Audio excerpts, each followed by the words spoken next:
Hello, this is Paul McGann. And this is Jake McGann. And you're listening to Traveling the Vortex. Ding dong. Somewhere deep inside your shed, exists a heaven and a hell. It's where these creatures like to dwell, the only ones. So if you're different, then you don't fit in. But you say your life's the same. Come join with us and raise the cry to those gods up in the sky. We've joined the Doctor as he travels the Vortex and landed at episode number 224. And I'm your god, Hermes. And I am Apollo. And I'm Hades. How are you guys? I'm good. Very good. Actually, if this podcast had a god, it'd probably be Hermes. Because he's the god of boundaries and travel. So it's only fitting. Very good. I don't get it. Well, Hades kind of fits too, because I think we're the podcast of the underworld. Hey, we did like that story. Actually, I thought about going with Zeus, but That's this was more of a Hades day. So and Zeus is a bit more egotistical. Hey, oh wait, yeah, that's true. I'm not egotistical. See, helping you out. Which was the Greek god of breakdance? Probably Apollo. He was music. And Which is the Greek god of home improvement? That'd be you this week. Well, it would be me this week. What'd you do this week, Sean? I home improved. Did a little bit of DIY. That's a verb, isn't it? Or DIY. DIY. DIY. Get my acronyms right. I did a lot of make somebody else do it and supervise. What's the acronym for that? That's the joy of having a teenager in the house. Where's the boy? Send him for this. Move that. Pick this up. Help me screw in these bolts. I think the acronym is LAZY, I think. Well, I was LAZY this week, let me tell you. Hey, wait a minute. No, we have had a long-standing project that's kind of been there, but never picked up a hammer. How long have you been here? It'll be 3 years this December. So 2.5. We've probably been thinking about doing this for 2, solid. But seems about right. We put some flower beds in and a little rock garden type thing out in the back, and moved a bunch of rocks out of the front and threw them away, and flipped a section of privacy fence from one side of the fence to the other, and just made the yard livable. We're very happy with it so far. Mel's ecstatic. Changed the privacy from one neighbor to the other. We don't like that neighbor. They're weird. I hope they don't listen to this podcast. They don't know which one they are. Well, I suppose if they knew where I lived and listened, they could put 2 and 2 together based on where the fence is currently at. But no, so we did that this week, and yeah, like I said, I'm jazzed. I think my yard is going to be usable now because I'm not really much of an outdoorsy kind of person, nor am I much of a do-it-yourselfer. That's a bit better when you go out and grill. Yeah. It's getting grilling weather. I'm not much of a griller. He's got to grill up against the fence, so he'll catch the fence on fire. He'll forget to move it because he's so used to it being right there where there was no fence. It's a gas grill. No, the grill was up against the other side too. So yeah, that was the first thing we flip. All right. But yeah, so it'll be cool. What else did we did this week? I watched Me and Orson Welles, which is why I'm on my Orson kick, which was loaned to me by a very good friend probably also about 2.5 years ago. So I finally got around to watching it with Zac Efron, who's the me. He's not Orson Welles. I can't remember the guy's name. Christian McKay, maybe? Did a phenomenal job as Orson. And it was set in the kind of the early days when he's setting up the Mercury Theater. And I don't know why, because I'm a huge Orson Welles fan. Never really put 2 and 2 together. I don't know why you're a huge Orson Welles fan either. Oh, that's not what you meant. Yeah, that's not what I meant. But, I think of Orson Welles and I think actor, I think radio, and I think film and director and stuff like that. Mercury Theater on the Air started off as the Mercury Theater. There was an actual, honest-to-goodness stage presence that they did. And I don't know why I never really thought about that. And it's a Richard Linklater film that's set during the Mercury Theater's opening production of Caesar. And all the, trials and tribulations going on with it. And you can kind of see the beginnings. Well, not the beginnings, because Orson, I think, always had a pretty big ego. He was brilliant, and he knew it, and he was quite happy to let you tell him that. He was Zeus. He was Zeus. Did it feel like a Richard Linklater film? Because there tends to be two different Richard Linklater films: the ones he writes and directs, and the ones he just directs. You forgot the third, the one that takes 12 years to shoot. No, that's very much in line with the other, with the ones he wrote and directed.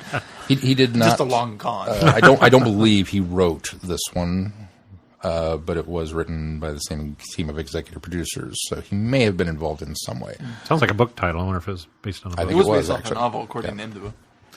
But it's thoroughly enjoyable, and I recommend it.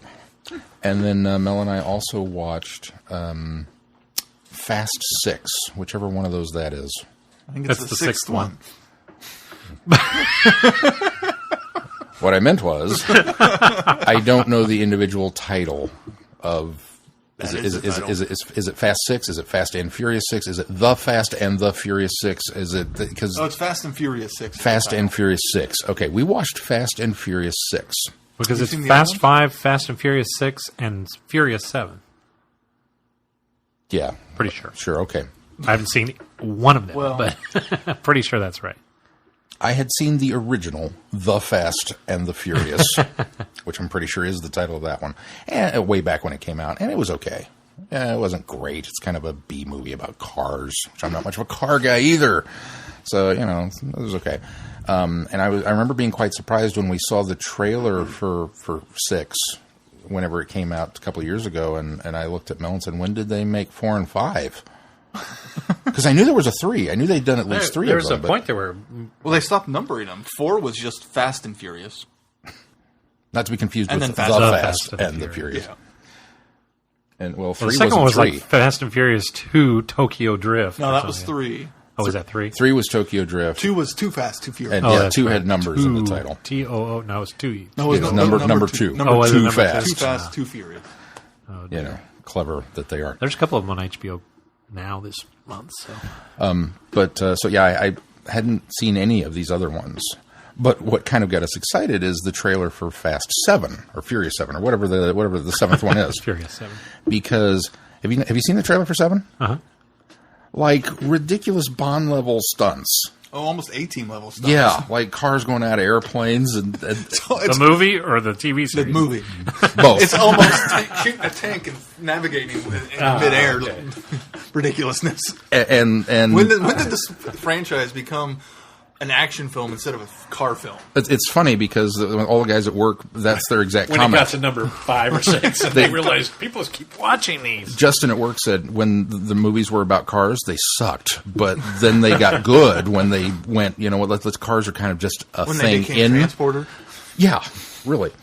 6. If you liked the A-Team movie with flying a tank by shooting, 6 is the most amazing, phenomenal, dumb action flick I have ever seen in my life. It's that level of ridiculous. It very much is a no way. Okay, I'll allow it. There are tanks, and he jumps off a bridge. Yeah, it's just. Well, there's I no, remember seeing there's, trailers for there's 6, no too. absolutely way, and then there's no absolute way, but I'm having fun, so okay.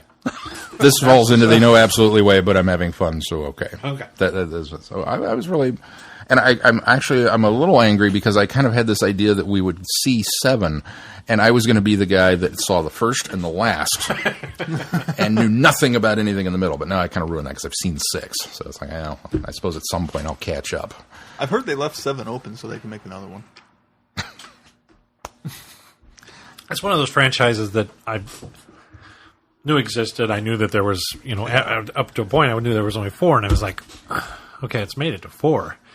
Must be something to this. Now that they're at 7, I'm like, okay, I think I'll seek them out and go back and watch them, because if you got to 7 films, no matter how crummy they are, it's probably one of those situations where you're like, I'm having fun. Yeah. It's well, and there's a great bit toward the end where they get onto this cargo plane. Spoil it. I'm not spoiling it. On the world's longest runway, because the cars are chasing down the plane for like an hour, and the plane's not taking off. And the muscle is there, and he's this huge. This guy's big. He's like 9 feet tall, 8 feet wide, big. And the heroes of the piece go into the airplane to go fight, and Vin Diesel is there, and Paul Walker is there, and this guy shows up. And I'm thinking to myself, you better get Dwayne on the airplane, because he's the only guy that has a chance of beating this big guy. But they all go charging in there and get their butts kicked. The big guy's slamming around, throwing, he's throwing Vin Diesel all over the place. I'm pretty sure he uttered, "I am Groot" at one point. Hucked him across the room. And the only thing, Groot! The only thing that kept running through my head is the end of Princess Bride. When Manny Patinkin's going, "Fezzik, I need you! He's getting away from me! Fezzik, please hurry up!" And then The Rock shows up, and it's like, yay! Because now the beatdown is on, So Now it's a fair fight. Now it's a fair fight, but yeah, it's ridiculous, but it was a lot of fun, and we had a lot of fun watching it. So I'm kind of a little more excited about seeing 7 now. Are you going to go and try to watch the other ones, or are you going to wait till after you see 7? I might just wait. I don't know. I'm still trying to figure out the order. No lie, because apparently Tokyo Drift, the third film, it's like a spin-off. Actually a pseudo spin-off end film. Like it's set far enough down the road, and then they kill the guy who then is in 4, 5, and 6. So you're so it's a prequel end of the last film of the bunch. But then there was a tagline at an extra scene at the end of 6 after the credits that explained the guy that got killed in Tokyo Drift, and apparently sets up 7 because it's Jason Statham. So it's like, well, it's kind of an in joke there. I think. Yeah, a little bit. So it's apparently very Doctor Who, because it. Time bending. Watch it in whatever order you want. I don't know. But yeah, we might try and go see it. And then I tried to stay away apparently from the internet, because everybody that I've seen has been complaining about apparently the new Ultron trailer is very, very spoiler-filled. I haven't seen a new trailer. I've only seen clips. One of the clips or something. No, the new Terminator trailer is very spoiler-filled. The new Terminator trailer I heard was very spoiler-filled. So it's like, okay, I guess I'm done watching sneak peeks and trailers and stuff. The new trailer for Ant-Man looks incredible. It does. Does it? I was excited either. about the movie to begin with, because it's another Marvel movie. But this trailer really got me excited to see it, and I didn't realize it was already in July. I watched it and I went, "That is a really well done trailer." That's going to sell the general audience to go see this movie. So then I pulled Caitlin out of her room and I said, "Come here, watch this. This is the next Marvel movie we're seeing after Age of Ultron."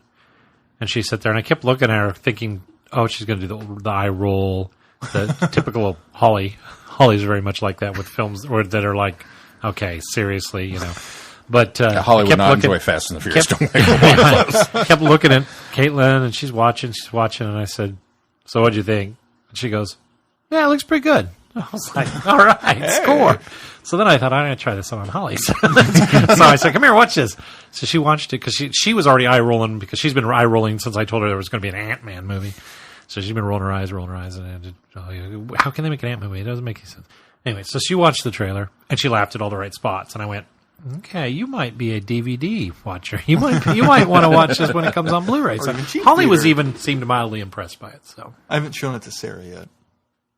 I'm interested to see what she thinks of it. I remember the first trailer not being impressive. Well, there wasn't much to it, though. Yeah. I mean, it was really just kind of, it was the one joke in the teaser, and that was it. And it took it very much seriously. Well, this new trailer shows the serious, it's got a real it's good got balance. A nice balance. Yeah, there's a real good balance. I loved all the memes already starting up. The worst enemy of the Marvel Universe is Thomas the Tank Engine.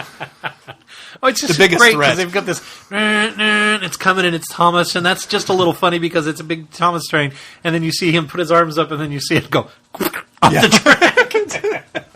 My favorite part of the movie, or the trailer. Oh, because he's super strong. Well, it's because it's a small. Train. It's just cut it's away. on a table. It's just cut away to this, because you're showing it. It says these great action sequences. In the right perspective. It's very, it's in the perspective from the characters, and it's this big giant train, coming in, and what's the Yellow Jacket? Yellow Jacket. Yeah, Yellow Jacket's in front of the train. He puts his arms up because it's going to hit him, and you see the big old Thomas the Tank, face coming at you, and it's like, all this rumbling, and it really immerses you and makes you feel like it's life size. And then it cuts away to the corner of the room, showing just the train set in this kid's room, and then it goes off the track. It just It's really good. You got to watch it. But it didn't crush him because he's super strong. Right. I don't know. And because it's I don't know if plastic. Yellow Jacket's super strong. Well, but Yeah, size. Yes. size is, that was the whole thing with Ant-Man. Based right? off Is the it- idea that Ant-Man is super strong. Well, that's small when Yellow he's- Jacket is too. And he is you can super deduce strong. that aspect. Okay. Yeah. But it's also plastic. Well, I get. I understand that it's a plastic train. I understand that it's a toy. What I'm trying to get at is the fact that you could still be killed by a plastic train if you were that small, because to scale, it's a train. Well, I guess so.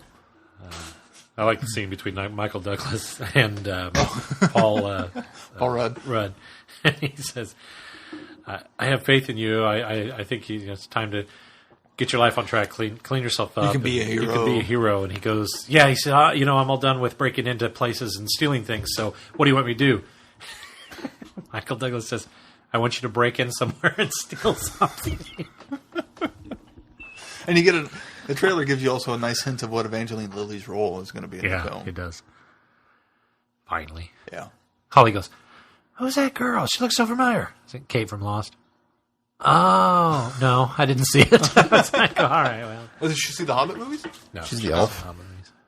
And there's not much else she's been in. And I think Holly's only seen, or Caitlin's only seen the second one. So, well, which she was in, I guess. Yeah, that's the first one she was in. Luke Evans is the bad guy in Fast Six, and I kept looking at him going, why do I know Is that this Bard? guy? That's Bard. Okay.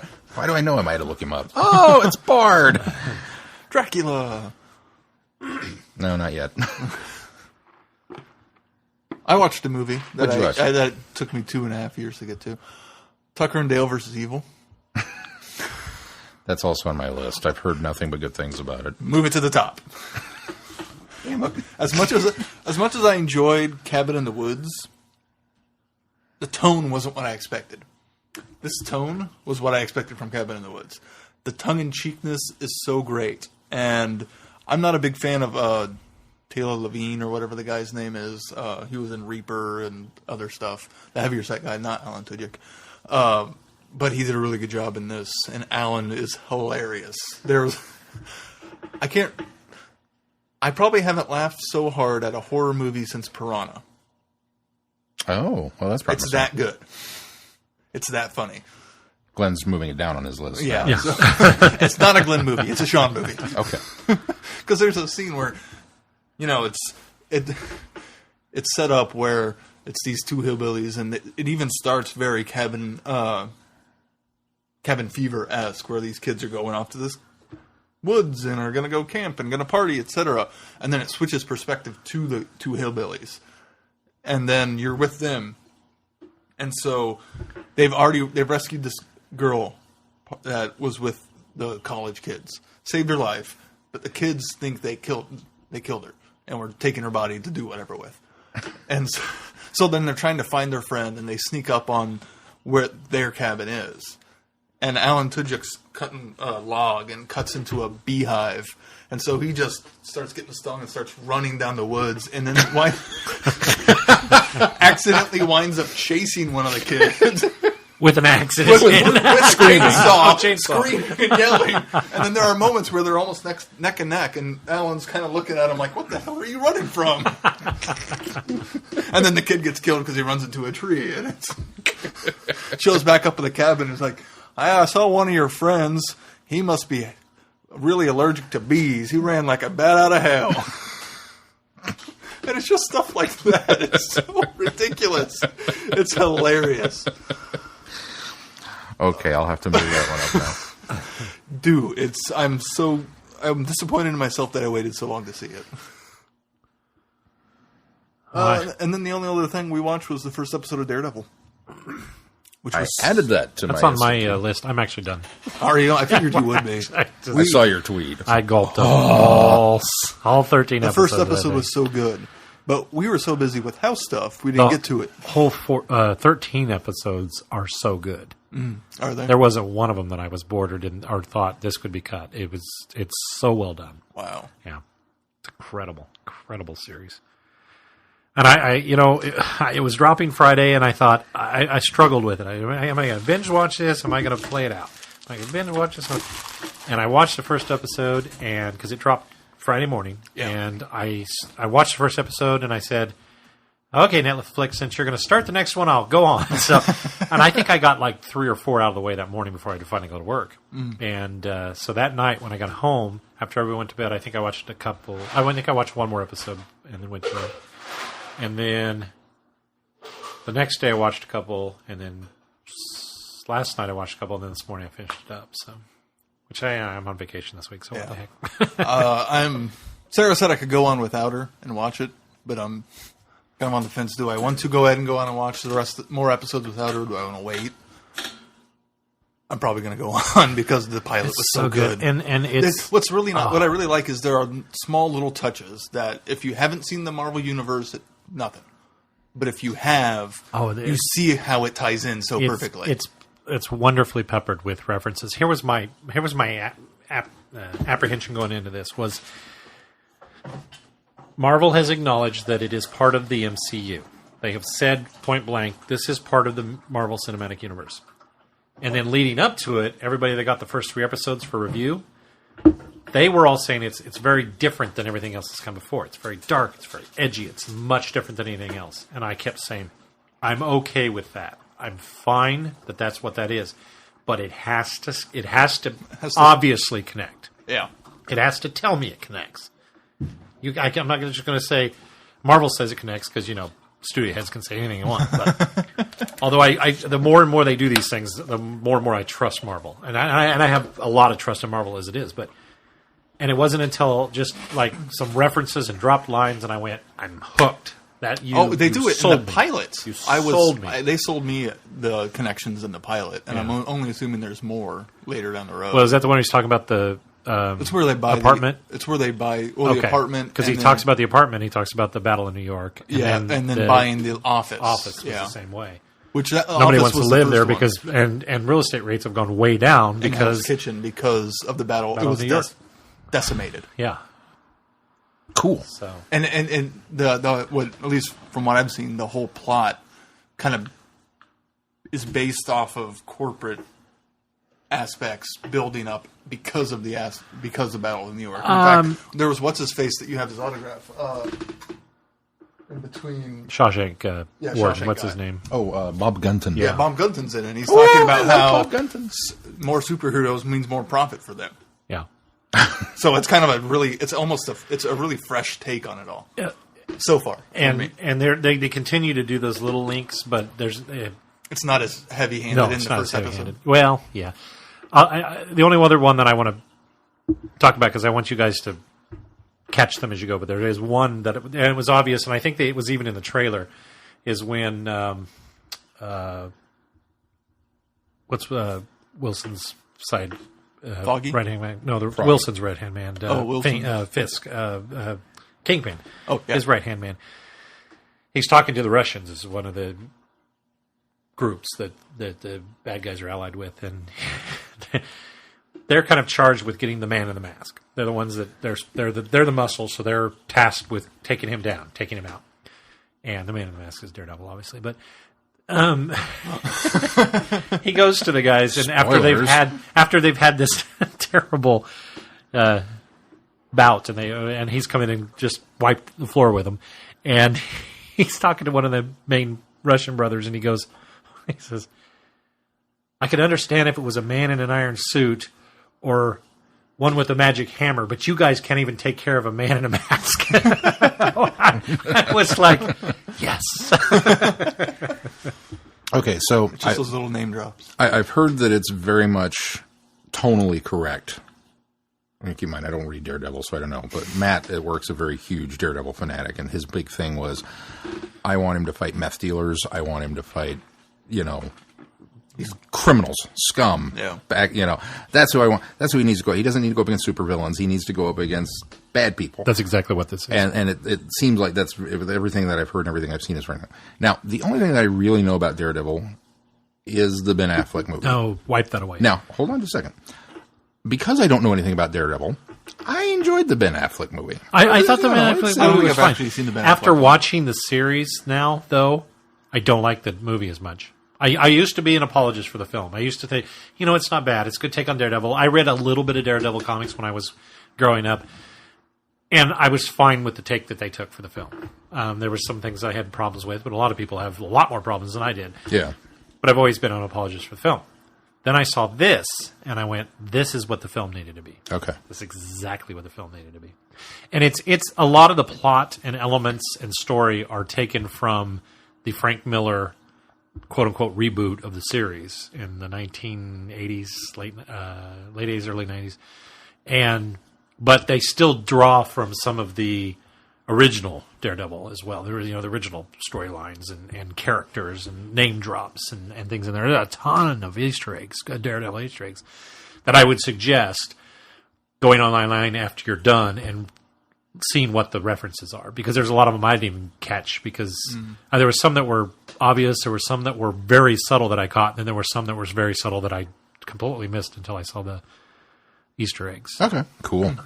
Yeah, it's a tremendous series, and if the next three sets of series can hone in and be as good as this, Netflix has got a wonderful thing going. Because AKA Jessica Jones can be as good as this. That's the one I'm worried about, mostly because I don't know anything about it. David Tennant's in it, though. I know, but the Purple Man. I think it's my ignorance of the property makes me worried about it. I tell you what, I knew if they did Daredevil, they were going to do it well and make it interesting. Well, and I think that's why they went with that one. But I also think that's why they went with. I think that's why they went with AKA Jessica Jones next, because she's not she's a like fourth tier heroine, and she even what I hope they do, and I don't think they will, but what I hope they do is I hope they take it from the angle that they did. I think in the 1990s, they swept the superheroine power thing that she got aside. And I for the life of me, I can't remember what her superhero name is. But they swept that aside. And what she did is she retired from being a superhero and became a detective. Huh. And that's why it's AKA Jessica Jones, because she's not her alter ego anymore.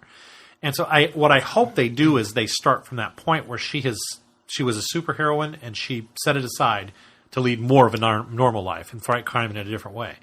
And if they do it that way, I think that they've got a good grounding point, because they don't have to do an origin story, with the exception of they can pepper through the series, as they've done a little bit with Daredevil, they can pepper through the origin and keep a really closed-in, finite, cohesive storyline going. And I think that's the only way we can do. And spoilers, she actually develops a relationship with Luke Cage in the comic books, and they eventually get married. Yeah, so with Luke Cage being the next in the series, next on the set. Well, it's all building up to the Defenders. Yeah, absolutely. Which, that's way down the line. Yeah. Way down the line. But if they by doing that, I wonder if eventually they're going to marry those characters together, and that'll be part of it as well. And then Iron Fist, which... Nah, never mind. I don't want to say anything because we've already got we got. I'll tell you right now, there has been no look ahead to Jessica Jones and Luke Cage yet that I caught, but I caught an Iron Fist reference, which is we're talking next year when that one comes down. So I already saw a reference. So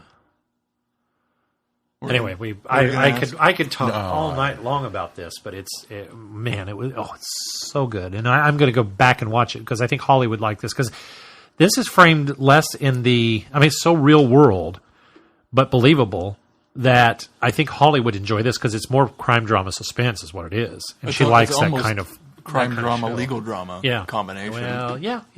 At least from what I've seen. There's a lot less legal. I mean, there is. It's very heavy in there, but it's a lot less legal than you expect from a movie or a TV series where the main character is a lawyer by day and a vigilante by night. Yeah. But there's a lot less of the. I mean, it's there, but.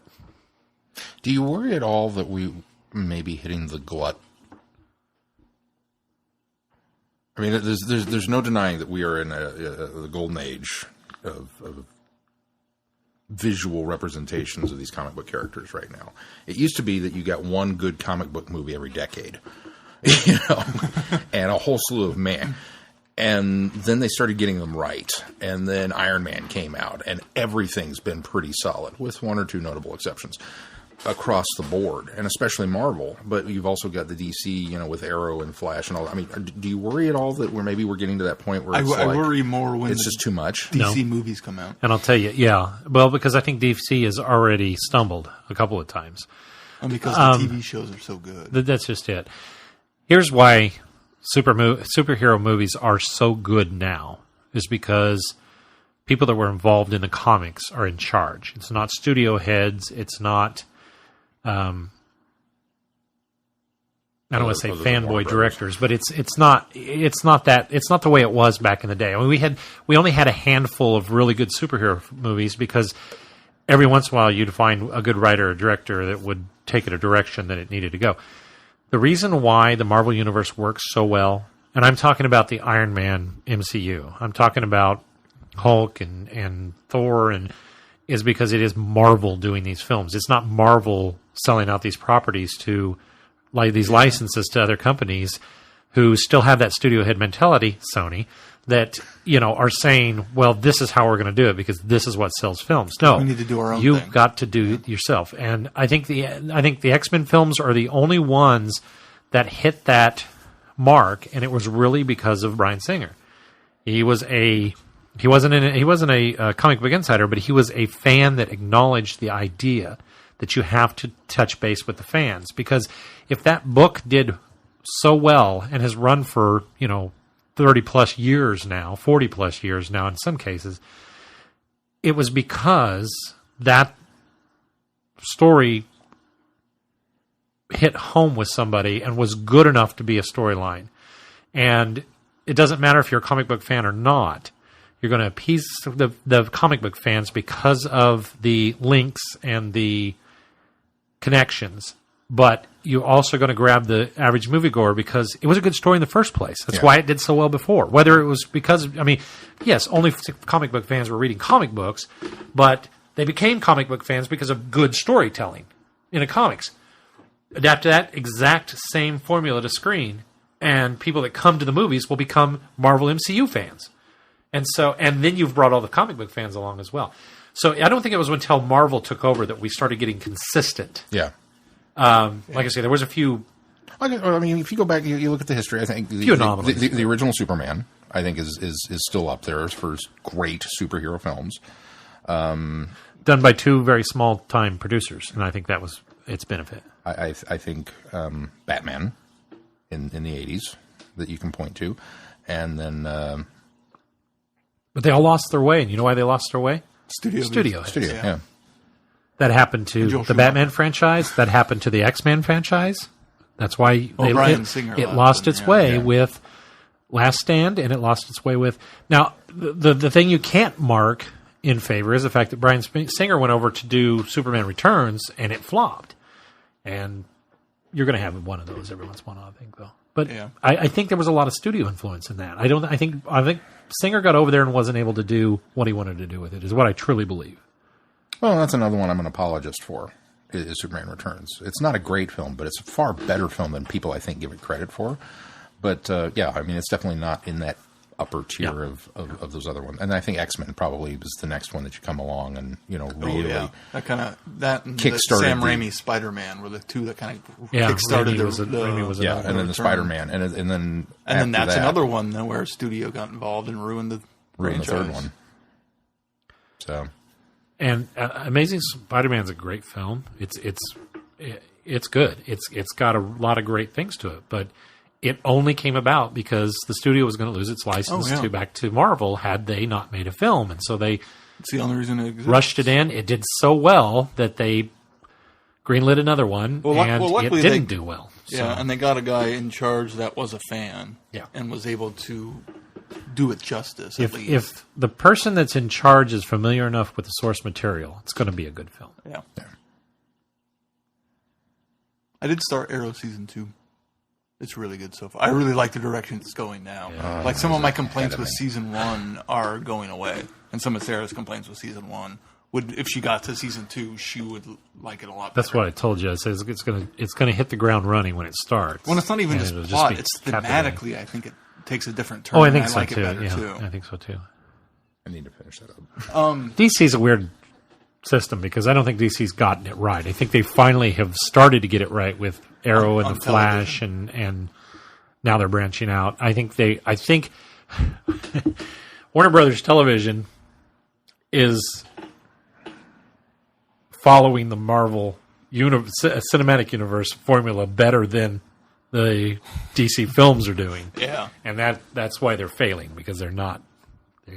Anyway. They've got dollar signs in their eyes. They're looking at that Avengers money and going, yeah, that's what we want. It's like you gotta work for it. You had 10 years of setup to get to that point. You just jump into it now like you're doing with this Batman versus Superman versus Dawn versus Justice, whatever the hell the title of that thing is. I watched a lot of stuff this week. You guys let me go through them. I'm not going to review a lot of them because it's ones that you've seen. So what'd you watch finally? Go through them. Well, HBO now dropped on Tuesday. I think it was Tuesday or Wednesday. So I signed up because you get the first month free, and I'm watching Game of Thrones, and it premiered this season, or this month, the fifth season this month. The first episode. Yeah, first episode. And so I went ahead and signed up for HBO Now. The first thing I watched is something you guys I don't think you have seen is Going Clear, Scientology and the Prison of Belief. It's the documentary. Oh, I heard a lot about it, but yeah. Oh my gosh, it's so good. I knew a lot about Scientology, and I've read a lot about Scientology. But what surprised me the most about it is I didn't know a lot about L. Ron Hubbard. And because everything I know about Scientology is essentially from the 1970s and the IRS blitz, because they blitzed the IRS with lawsuits so that they would finally cave and grant them religious status so they could be tax exempt, because they had like a $10 billion tax bill that got wiped away when that happened. But I knew a lot from that point on. And what it didn't occur to me until I watched this is how much I didn't know about L. Ron Hubbard. And this thing explores L. Ron Hubbard from the very early days and goes up to the 1970s when L. Ron wasn't doing much from that point as far as the church goes. The church had kind of become its own thing, had become this monster at that point. And then he died shortly a few years later. So I learned a lot about that, and it's incredible because the interviews are all former church, high up, like we're talking second in commands of the church, and it really sheds a lot of light on what's happening within the church, what happened within the church, what's happening with the church, and why I think now the church is on a downhill slope. I don't want to go too much into it because I think you both should seek it out. You should see it. It's so well put together. Paul, your favorite guy, Paul Haggis, is one of the interviews because he was immersed in it as well. That explains a lot. And it really exposes a lot of the things that I think the negative. If I'm sorry if there's any Scientologists out there, but the negativity that is generated, and because this is obviously one side, it's based on a book, an expose book that was written about the Church of Scientology, and so it's written around that, and they essentially brought the main players in from that. The people that were interviewed for the book were essentially interviewed for the film, but. So good. I highly recommend it to anybody. Even if you're a Scientologist, watch it. If you don't agree with it, at least see what they have to say, so you can dispute it. Say, well, no, this isn't right. This is, So that was good. I watched these all were on HBO, so I'll just say that Grand Budapest Hotel. Oh yeah, not very good. No, it was okay. It's just it spends its time trundling along, and there's not. I found myself getting bored in parts. And there's not the story's just kind of there. It's kind of meh. I think the performance Ralph Fiennes is phenomenal. I think he did a terrific job. Everything else surrounding that was just kind of blasé in there, and it's not Wes Anderson's best film. It feels like a Wes Anderson film. It's not his best film. So just man, it was. I mean, I didn't hate it. It wasn't. Oh my gosh, 2.5 hours that I'll never get back. It was one of those. Okay, it was fine. I also watched A Million Ways to Die in the West. Did you see that? I did see that. Yeah. Okay. It's exactly what you said. I recall you saying the dialogue seems so out of place that you're taken out of the story, and it really feels like an episode of Family Guy. If this had been an episode of Family Guy where they weren't themselves and they were transported to the Old West, and we just did a story in the Old West on Family Guy, perfect episode. It's not a 2.5 hour film. It's like it's funny in parts, and it basically mocks the Old West and the romance and idealism that has developed over 100 years, but 100 plus years. It continues to take you out of the story because it's so the dialogue is so modernized. Which is part of the joke, and that's part of the humor. But that's where I wish they'd have gone with it. If you're going to do that modernized thing, why was he not a time traveler or stuck here? I kept waiting for the reveal, and it wasn't. That's the problem. It's not just Seth MacFarlane's character; it's everybody. The dialogue for the entire film, which you would think if you're going to even it out, yeah, that's true, would help, but it doesn't, because every time somebody says something, it's like, okay. So it would have made a good Family Guy episode, but it's not a good. It's just a let's make fun of the romanticized Western by doing a romanticized Western. Yeah. And calling attention to the fact that it's a romanticized Western, which Blazing Saddles kind of does and does better. A lot. Yeah. Well. Yeah. I don't know. Like I said, it almost worked. It just didn't. Yeah, it just doesn't quite hit the mark. Edge of Tomorrow. Best film I watched all week. Yeah. Yay! Wow. Now that is a science fiction film that, while if you look really hard you see tropes, but it is such a the only trope that's there is it's a video game is what it is. It's the perfect premise for a video game, but it's a movie. Just wowed by it. I'm just as it went on and on and on, and I thought, I wish this had done better in the theater. And then I thought, no, I don't. Because then they would have tried to do a sequel. Because they'd have done a sequel, and it doesn't need a sequel. It's done. It needs to be what it is, and it needs to live as it is. But no sequel. Exactly. It needs to live as it is, and it's perfect. But yeah, wow. And I'm not a big fan of Tom Cruise, which I thought was ironic that there's a movie with Tom Cruise in it and a documentary that lambasts Tom Cruise and his involvement in Scientology. So I like that. Did you book in your week absolutely that way? How many times did he die? Did you book in your week that way? No, I think I watched Edge of Tomorrow a couple days later. Edge of Tomorrow, phenomenal. So good. Yeah. And then, of course, Game of Thrones. I have not seen the premiere yet. Me neither. I won't say anything about it other than this is my first time that I've waited with all the other fans because I watched season 1, 2, and 3 just as season 4 was starting, and then watched season 4. So I had to wait. The longest I ever had to wait was week to week. So this is the longest I've had to wait. And after a year, the first episode was kind of, really? It didn't wow me. It was oh. Gosh, after that much anticipation to get just kind of a trundling episode is a little disappointing. But it wasn't bad. There's a lot it has to set up for this year. For me, there's been some key point of, wow, that was an amazing episode, milestones throughout the series, but most of the episodes feel trundling to me. See, I enjoy the story, so that's why I don't mind the trundling. I've never felt that way. That's the way I feel about it, too. I've never felt that way.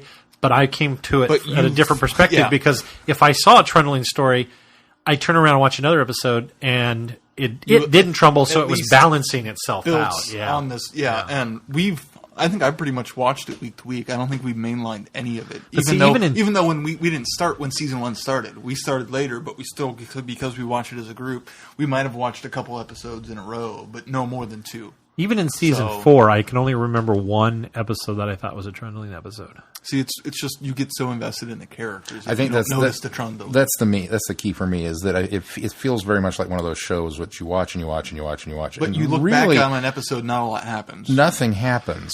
But then you get to that one episode, the penultimate or something, and it's like, holy crap, look at all the stuff that went down. But you were still invested in the characters and what's going on with their individual stories. The other episodes feel bigger than they actually are. Yeah, exactly. Yeah.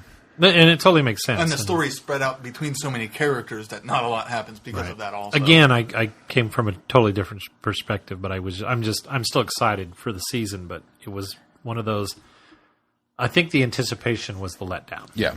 And the other thing that you have to remember coming into this, or I have to remember coming into this, is it ended on such a note that this week was like, oh, you set the benchmark so high for me that you had to come down here because you got to build back up. Because you can't come off of that same level and start the next season, or you got to get even higher than that. You don't have anywhere to go. The thing with season 4 was this was the first season finale that ended on a what? Yeah. And a huge thing where everything else was the penultimate episode. Right. And my experience with that is as soon as I finished a season, I was on to the next one. Yeah. So It's almost like they took I'm a bad judge for and built it into 2 episodes. I'm a bad judge for how the first episode of the season because I didn't expect that. Do you ever get into an episode and you're watching and then all of a sudden they cut to a different character and you're like, oh yeah, I kind of forgot that you were doing your thing there because I was so you're invested going to have in a whole thing with that this season. know. From what I understand, a certain character is not going to show up at all.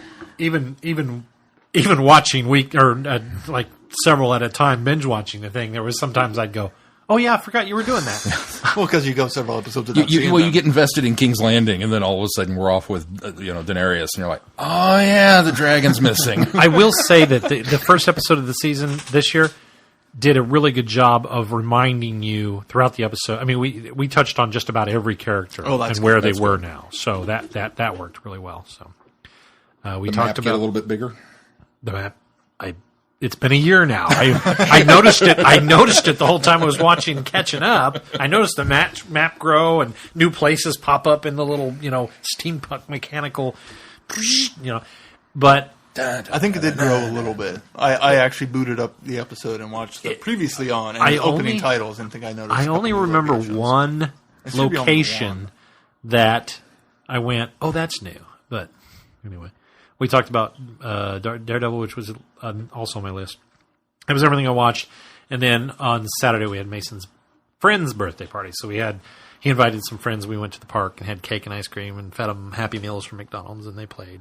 It was a lot of fun. And then, actually, just in time, I forgot, I skipped ahead. Just in time for the premiere of Game of Thrones last night, Holly and I went and bought a new 50-inch TV for her. Oh, nice. I got to see it, glorious 50-inch. Of course, I told her as we were standing there in Target, so we got a really good deal on TV. As I was standing there in Target, I said, every time we make a big purchase, something else breaks, and we have a large necessity purchase. The automobile. Every time we make it, so we're waiting for the other shoe to drop. Yeah. You remember last week we were talking about candies? Yes. Guess what I found? I saw your nasty malted dirt. Malted dirt? No, it wasn't malted. Isn't this the malted? Sweet tarts. Eggs, chicks, and ducks. Okay, maybe this isn't what I thought it was. I couldn't find all Easter. And so I found it at Kmart and bought 4 bags. So I brought you guys a little bit. I am so glad you didn't go get some. That you brought me some. I thought because guess what happened when I went to Kmart the next day? The box was sitting there taunting me with nothing in it. And it's not your fault because you did tell me there were at least 2 bags left. And I should have gone Saturday when I saw your post. I went Sunday afternoon, empty box. They had the box sitting there that they come in, taunting me, and I went, But now Keith brought me some. Yeah, I brought you Yay. some. Sarah asked, are you going to give Glenn a bag? I was like, I'll give him some. I'm not going to give him a whole bag. Well, and 50% off, so I bought 4 bags for the price of 2. So, yeah. Well, I'll tell you, there was some of the Reese's eggs there, and I and thought tart. 50% off, that might be worth it, but I didn't get it. I was so sad. So sad and heartbroken. We went grocery shopping, and I bought 2 boxes of sweet tarts because we talked about it. Now I really want sweet tarts. And then Sarah goes, because I was grumbling about not having the eggs and chicks and stuff. She was like, I've been eating those at work. So then you knew it wasn't like they were discontinued. Yeah. They're somewhere. And so her boss found them at Target. Equestrian News! And so we went on a quest. We went to Dillon's, we went to Target, and finally we just happened to go to Kmart, and they had it. And so, yeah. If we still had a Woolworth, you could have totally gone to Woolworth and found them right off the bat. We did have some amazing leaps and bounds in house developments. Oh, you did? We had originally made an offer on a house last week, and they came back with a counter that we didn't like. So, and then we countered, and they came back, and we ended up walking away from it. But then we found another one that went on the market on Thursday that I went and saw on Friday and absolutely loved. So we made an offer, and on Sunday they accepted, after a couple counters, our offer. Oh, yay. Congratulations. It's a gorgeous house. Where's it at? Off Mulvane. It's on Mulvane. So How far north-south? it is 1300 block. Okay, 13. So it's kind of then go a little east. It's not that great of a neighborhood, but it's in a nice little pocket. Recently renovated. This 84-year-old. But west from there is not bad. Yeah, west from there is a really good neighborhood. You're on the edge of where in my opinion, Topeka starts to kind of go downhill. Yeah. You're right on the edge of that. Yeah, and that even the edge has seen a lot of improvements with all the stuff they've been doing there. So, and it was an 84-year-old woman who had to move to California after buying the house like 2 years ago to help family, and the couple who bought it before her flipped it. Sorry, these are so good. So it's got a brand new sewer system, a brand new roof, gorgeous hardwood floors, gorgeous wood trim work. And then Sarah went and saw it Friday night too, and we absolutely fell in love. And so, yeah, all goes according to plan. We'll be closing May 21st. Oh, that's a quick turn. Yeah, cool. We didn't want it to sit empty for too long I think our first because house. she's already moved already. Yeah, that's the California, nice so- thing is our first house. I think we at 60 days to close. The last one was 30. So and that's the thing is the realtor we went through sold it to the people who flipped it, who then sold it to this lady. So she's very well familiar and knows what's been done. So we don't have to do a lot of the inspections. We're just going to do some partial inspections. And so, and so it's gone really quickly. So we're really excited. I'll show you guys some pictures after the podcast. Congratulations. And then the pictures don't do it justice. I saw the picture. I was like, we'll go look at it. And then walked inside and just instantly, it's 3-bedroom, 1 bath, basements, unfinished, but could be finished. As opposed to another one, which was scary basement. I'll ask you how much your offer is off mic. And the reason I'll do that is because I don't think a lot of people are ashamed of how much they spend on a house. However, we live in Kansas. So if you say a price and somebody's listening to this in California or New York or Texas, they're going to go, oh, that must be a dive. But that is not true because the housing prices here are so much considerably lower than the rest of the nation that if you say a price, you're going to have this perceived notion, but it's not because we're paying that's one of the only fortunate things of living in Kansas is the housing prices are very low here. And unfortunately, because she didn't want to move, that's where some of the negotiations got kind of sticky. I will say that the loan amount will be below asking price because she's paying closing costs. Or below list price. List price, right. Yeah, right. so it's still below list price. It wasn't as low as we originally wanted. Well, it's obvious going to be. It's probably below original asking price, but she came down for you guys. Well, so. You guys met in the middle. It technically went up, but because you put the closing prices because she's paying closing, it's below the actual list price. And there's that actually happened to us too because ours had been on the market for a year. So. We're kind of lucky. It's less than 7 days, and she was willing to negotiate it. That is good. Brand new fridge and stove, which was kind of the sticking point, was she wanted more for those. But and there's washer and dryer and other stuff that she's going to sell separately. And I think she thinks she's going to get really high what she paid for them prices. And so we're going to get a list of what she wants and probably turn around and go, no. And then later, when she can't sell them, she might come back to us, and we might be able to get them at a lower price. The nice thing is you're in a position where she's got to get out. She's got to get to California. And if anything's in there when we close, it's ours. And that's what happens is you tell them when they're asking for a large price, you say, I want that included in this price. And when they say, well, no, because I think they're worth more, first thing you tell them you say, especially if somebody's trying to get out of town, you say, okay, you take them, you sell them. Number one, they don't want to move them. She's going to California. She's going to move these things. Number two, she's not going to find a buyer at the price she wants. And it's going to be much more convenient to leave it there and include it in the house price. Yeah. Or price of the house. Or and even if it's a lesser price, for like the washer and dryer, they're pretty new. We're willing to pay a lesser price of whatever she's asking. Not a huge high amount. I mean, we're going to look at the model numbers and see what their actual value is, and compare to if we went and bought one from Nebraska Furniture Mart, et cetera, et cetera. I'll give you a tip on washing and dryers off mic too, in case you don't buy those. Yeah, I'll give you a tip on those and those are two things that we want, but we don't have to do them right away. So, all right, let's move on. Sean's making faces because of sweet tarts. So we're really I'm not making excited faces about at your house. We might have to do a. Congratulations, Thank Keith. you. That's awesome. That is super awesome. We're very excited. You should be. That's a big deal. Fellow homeowners. Yeah. Sean was once a fellow homeowner. Once upon a time. They went back to the dark side. Unfortunately, now we got to weigh the choices of breaking lease or not. When did you lease it? End of August. Oh, gosh. Yeah, we started this process thinking, well, it's going to take a couple of months, and had they accepted our original offer on the first house, we would have closed in 1st of June, so the first payment wouldn't have been until like July. So it would have balanced out, so we would have only overlapped a month. Now it's a little bit. Were you on the lease with him for the first apartment? Yeah. You're on Once the upon a lease time. now. Yeah. You've been at least 6 years there. No, well, 5 years? 4, I think. 5 would be better, but it sounds like you're complex, and you haven't been late on rent. So No. it sounds like your complex will probably be. They'll help you. Well, that's They'll what work we're out with hoping. you. Well, Is the the complex full?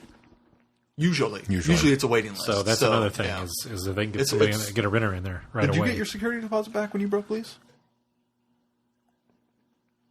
I did not. I don't think. Because that's what we're debating is if we want to lose the security deposit and possibly pay rents and mortgage at the same time, Right. regardless. Because according to the lease, it's you are on the hook until somebody else moves into Right, the apartment. right. So it's a matter of do we just want to pony up the money or do we want to lose the security deposit? Right. Not knowing how long it's going to be without. July, August. Ooh, that's 4 months of rent though. Well, but the mortgage payment is a delayed start too. So Oh yeah, you got probably a 2 month. I think it's a month and a half to 2 months. So there is a little bit of overlap there. So that's what we got to weigh and figure out when exactly our mortgage payment starts before we can. Really We've decide. talked much longer on this than I'm sure listeners care. It's probably not that All right, interesting. yeah, But we can talk more off mic. yeah. Congratulations. Except for that one listener that's going, no, I wanted to hear more. I'm buying a house. Once we close, I'm sure we'll put pictures up on Facebook and everything so everybody else can see them. Cool. Sean made a noise. I didn't First like up that. is news. News. Time Eddie has added another guest. Woohoo. Who is it? Who is Katie it? Who is Manning. it? Katie Manning. Joe Grant's coming to Wichita. Very exciting. This is I turning into a didn't meet major her, little and I convention. didn't have you get me an autograph. So You thought ahead. I'm golden. I have an autograph, so I can just meet her. If you'd asked me 2 years ago if we'd ever have a Doctor Who convention in the immediate area, I'd have said, nah, not for another 5 or 10 years. Boy, was I wrong. Let And alone that's one only that's the second become time. Easter Saturday. It's becoming. I mean, this is a Yeah. pretty major WhoCon. They've got some. yeah. They've got some firepower with this little guest bit list. for everybody. Now, if only it were in Topeka. Other convention guest appearances. Rob Shearman will be appearing at Long Island, Doctor Who, who has written for TV and radio and stage. Glenn, you want to expand on his involvement on Who? Good friend of Neil Perriman, who is Nicola Bryant going to be at... It's going to be a time, Eddie. is she going to be at Long Island Who? I don't think so. They haven't announced... Well, hold on. Let me look. I may be wrong, but I thought she and Rob Sherman were a thing. Rob Sherman. I don't know. I think they're... I may be... She has not been announced yet. I wonder if that's coming soon, because they're a couple. They've been a couple are they? for several years. I believe that's right. I've got just enough doubt in my mind that I may be wrong. I may be confusing Rob Sherman with somebody else. Ooh, this might be 3. My muddled brain here. Yeah, I think they're a couple. I think they're an item. I did not know. Yeah, for years. I mean, and I going nearly as far as to say they're married, but I don't think they are. I think they're just a live-in relationship. But Yeah, I don't think she's married. For those who don't know, he wrote the episode of Dalek and has written a lot of audio stories for Big Finish. thank you. I'm sorry. I was going to go on and do that, but I got lost on the Rob Sherman thing. And some short stories and stuff. And then for those, for another convention that's kind of close to here, Arthur Darvill has been added to St. Louis Comic Con. Ooh. Wizard World. I met him. He's awesome. Unfortunately, that's the same weekend we're going to close. So Sarah's brokenhearted that she's not going to get to go to... Because we were debating on going to St. Louis because the actor who plays Oswald Cobblepot on Gotham is there, and she really likes him. And so now, how stuff trumps Wizard World Convention in St. Louis. Will definitely trump Wizard World Especially Convention. since it's the same weekend. So that's exciting for Wizard World people, though, and those going to St. Louis. Our last bit of news, which will help segue into our Doctor Who Legacy tip of the week. Donna Noble is coming to Doctor Who Legacy. Yay! This week. As we record this week, it's coming. Cool. There was a contest online, or they were taking suggestions. I don't know if they still are, for what her costume should be, her initial costume. So, Which the far and away front runner is the wedding dress. So please tweet at Doctor Who Legacy and give them any other option. Because not that I don't want her in the wedding dress, because obviously I do. But I expected that one. I mean, come on. This is the brass ring, guys. You can pick any Donna Noble outfit. And you're going to go with a wedding dress? Tell me something I don't know. some users will also notice that there are now ads in the game, but they should be unobtrusive. But we should move on to our Doctor Who Legacy Tip of the week. And this tip is from yours truly. So, I don't know about anybody else if you get to this. I tend to put a team together and then just kind of roll with them. Yeah, and I get settled in with these guys. And maybe you'll make an adjustment here or there. But because of the way the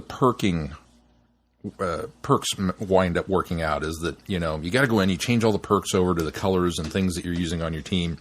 And I don't want to mess with it now. I'm done. Nev Fountain. That's who.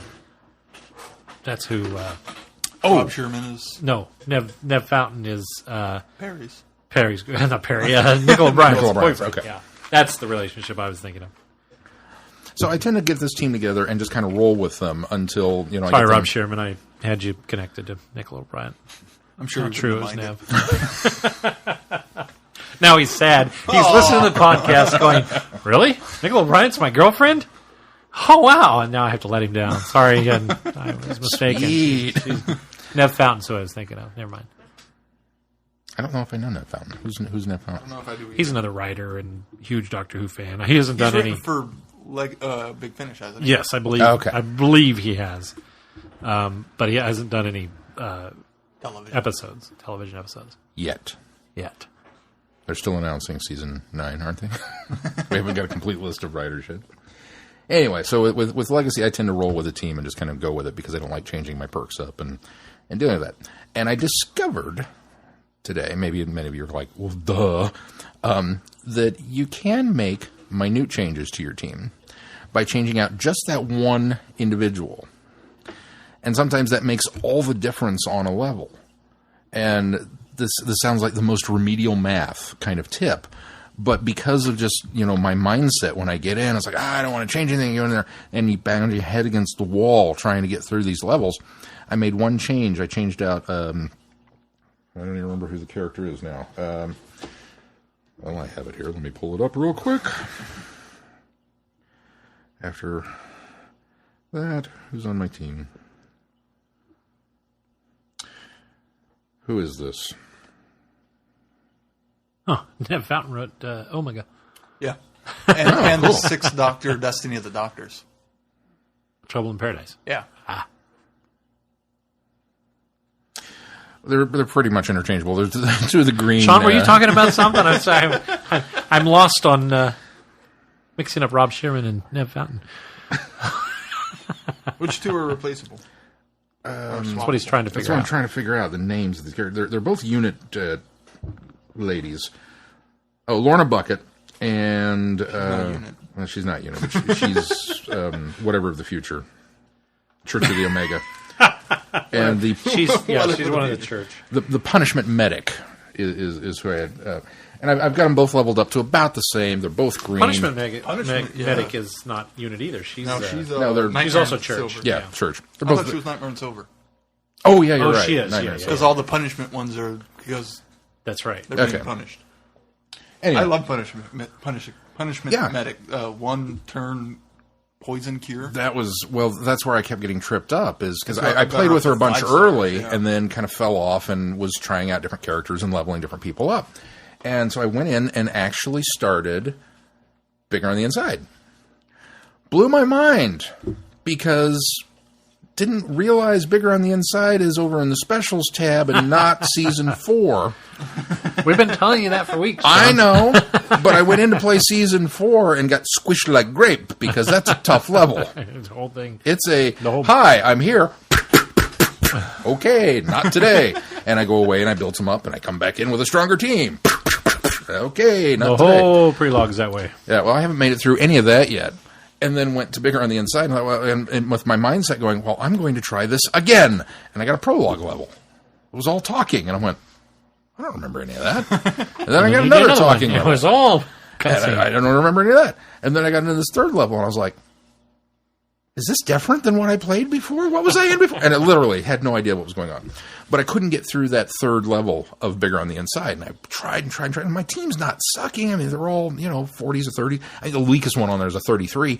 So they're all 40s or higher, double stars and all this kind of stuff. And I was like, man, what's the deal? Well, because the spoilers for the story arc, you lose oxygen. So it's a poison effect. I'm your already health. Keith started it. I'm already started? already into Girl in the Fireplace stuff. Oh, well, okay.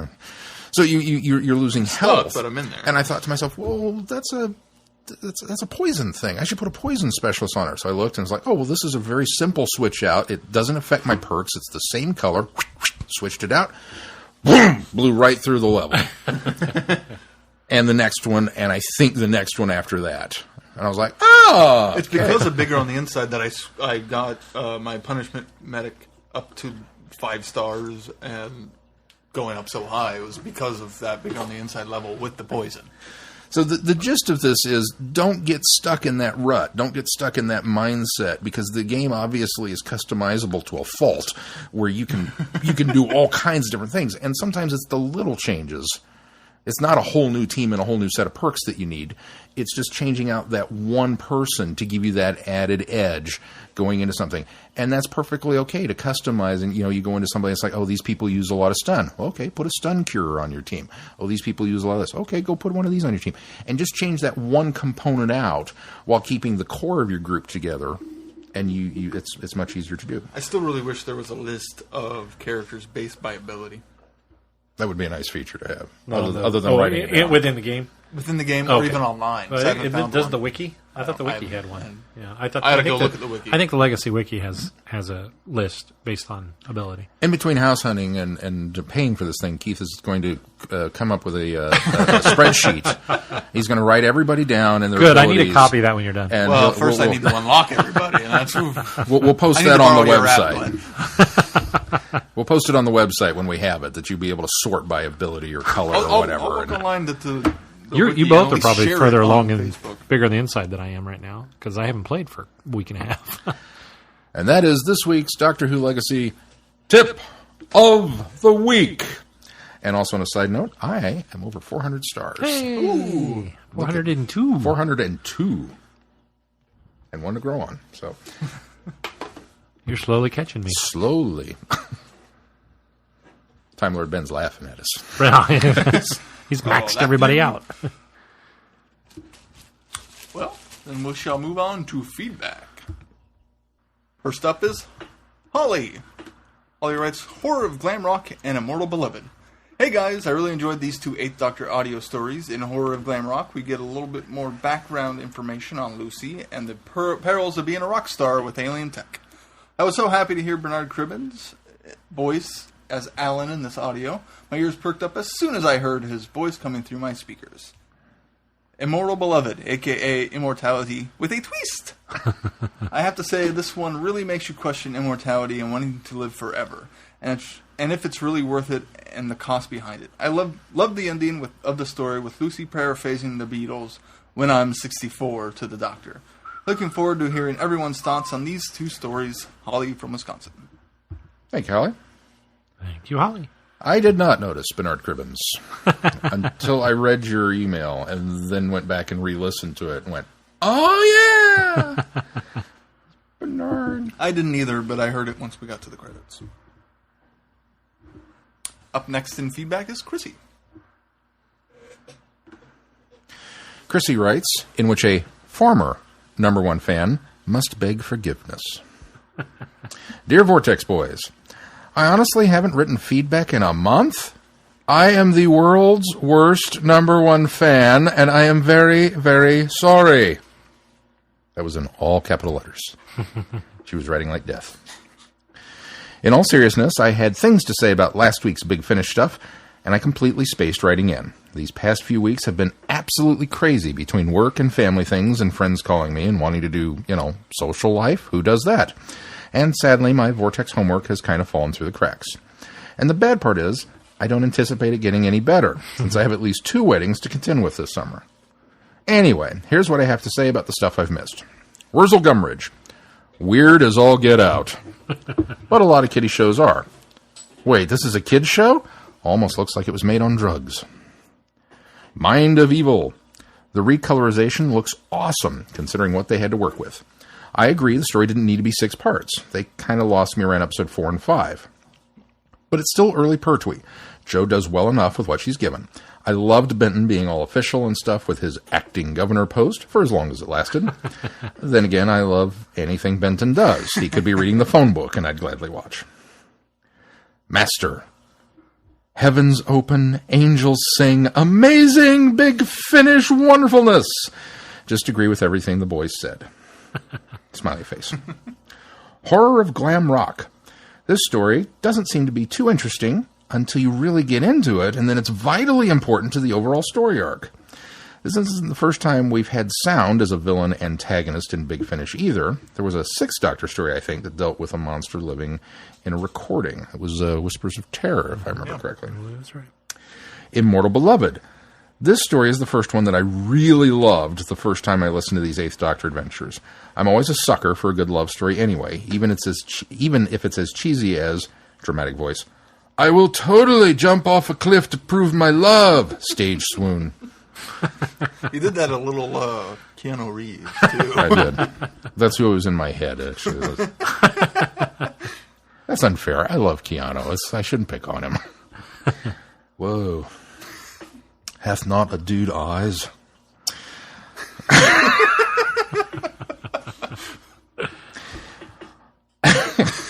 But then the story turns around and shows that such a drastic action might not be as corny as it seems at first glance. This story almost reminds me of the movie The Island, where all the clones live and wait until the... Have you seen this one, Glenn? It's actually a Michael Bay movie I like. Spoilers. Okay. All the clones wait until the people who bought them are ready for their organs to be harvested or whatever. Oh, man.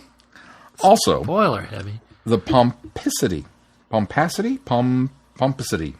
It's pompacity. I'm not wrong. Of the rulers. I have to talk myself into things. Well, what do you think it is? I don't know. All right, then. That's why I say, if you say Pomposity. I don't think so. Okay. All right. The pomposity. That's pomposity. Right. It's got to be. Pomposity. Of the ruler. It's with an O. Chrissy, you're our #1 fan. You ought to know by now we can't spell. Why are you putting these big words in your feedback that I have to trip over? God, talk about rescinding things. Take that away from me. If it wasn't in context, I would have had no idea what that word was. So. If it wasn't for the pompous nature of the rulers naming themselves after Greek gods, just adds to the distastefulness of these characters. How elitist and snobby do you have to be to call yourself Zeus and Hera? Wow, I'm so glad I didn't choose Zeus at the beginning of the podcast. You're looking at me, but neither did I. I went with Hades.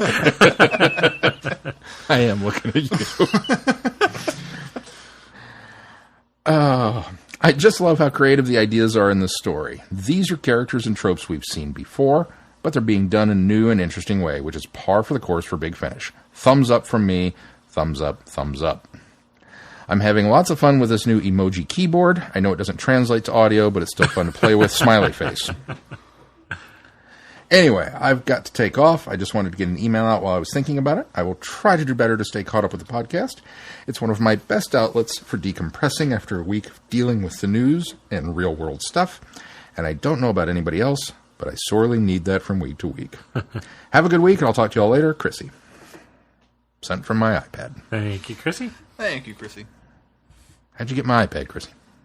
Did yours actually show the emojis? I just got rectangles. Yeah, mine shows the emojis. Well, we because have I'm on we have Windows. Apple products, that's why. And that's it for feedback. All right. Well, let's jump right into reviews. Horror of glam rock. The Doctor and Lucy go glam when the TARDIS makes an unexpected landing in 1974. Slade, the Sweet, and Susie Quattro are the top of the pops. And brother and sister duo, the Tomorrow Twins, will soon be joining them if Arnold Korn's star-making Svengali has his way.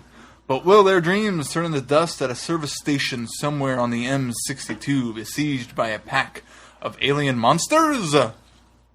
Dun, dun, dun! I enjoyed this one. This was really enjoyable. Yay. You want to start, Sean?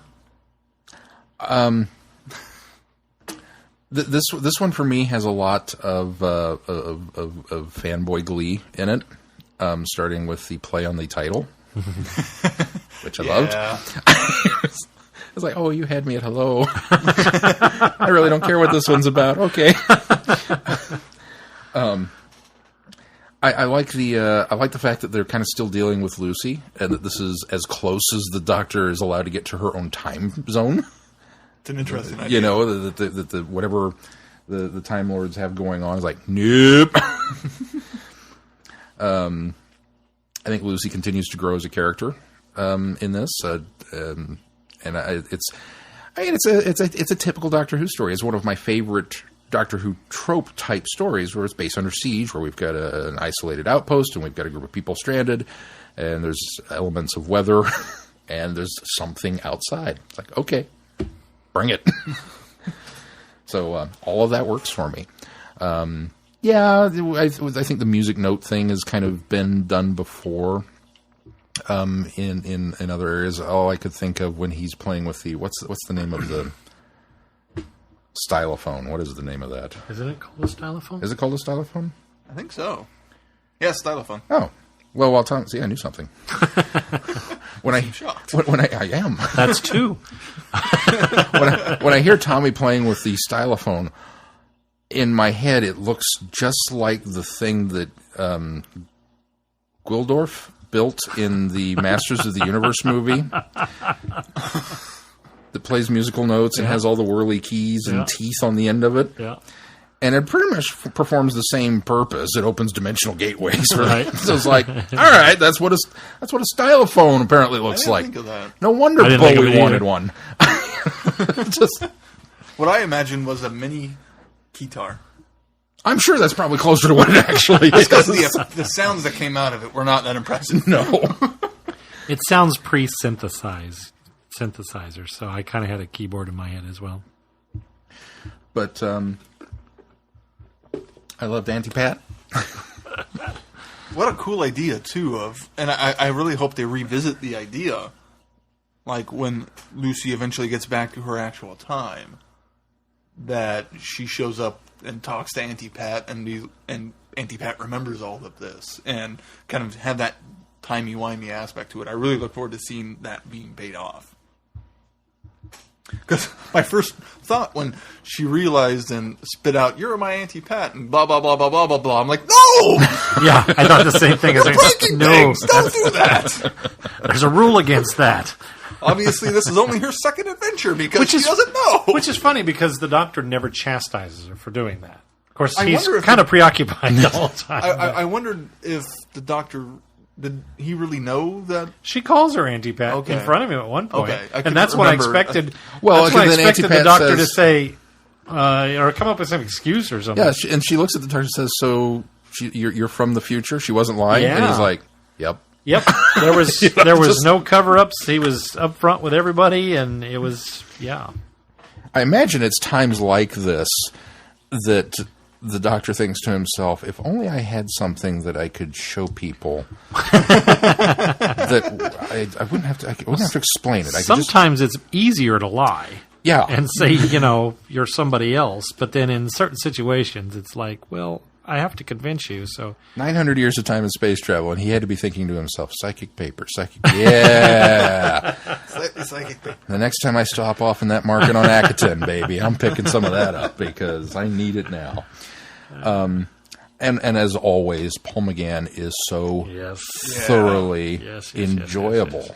No matter which mode he's taking, if he's the whimsical, oh, we'll just stop off for a bite to eat, and this is roadside cuisine. It doesn't get any better than this. Or if he's the chastising, I can't believe you let him go out there, and they look at him, he's torn apart. Or if he's the where's the funnel? Oh yeah. The funnel was I kind of forgot it. integral to my plan. Just you want to talk about people that could read the phone book, and I would just be raptured. Yeah. It'd have to be an English phone book. I think it'd be a little more interesting than Anderson. we don't have Andersons in the UK. No, but I'm sure they have funny numbers. At least numbers in a different order than you're used to. Yeah.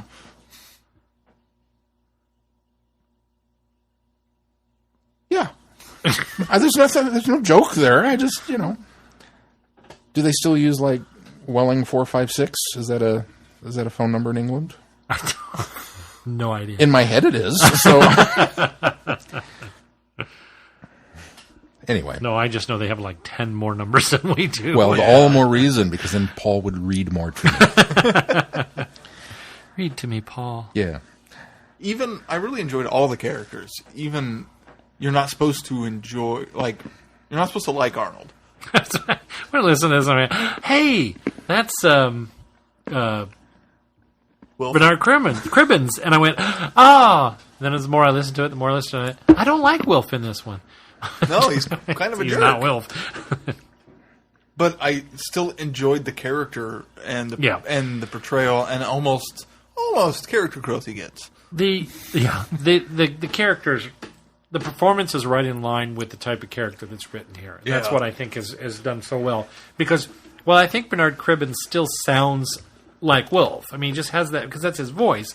He portrays this guy as this smarmy promoter who thinks of the popularity and everything ahead of people getting killed and slaughtered. I mean, he's the first one to get them out of there, not because we're running away from this thing and we're scared. It's because I've got to get these guys on top of the pops tomorrow.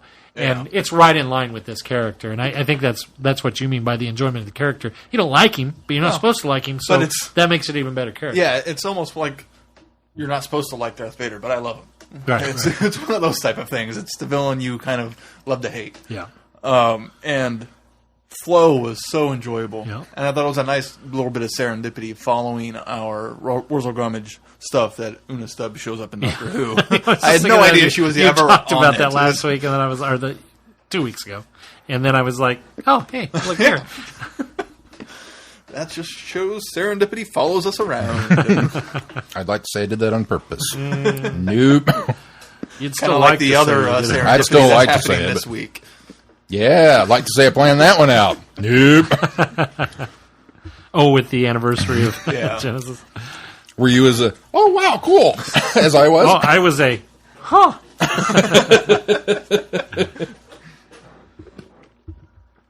And in the front of my mind going, there's no way in heck he planned that.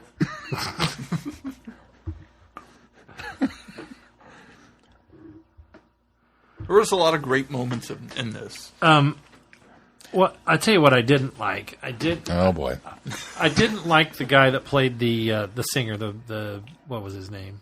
Tommy Tomorrow. Tommy Tommy Tomorrow. Tomorrow. And I think the guy's actually recording artist, from what I understand. Oh, really? Yeah, and the song that's featured in this, I think they released a single that you think you can get through Big Finish.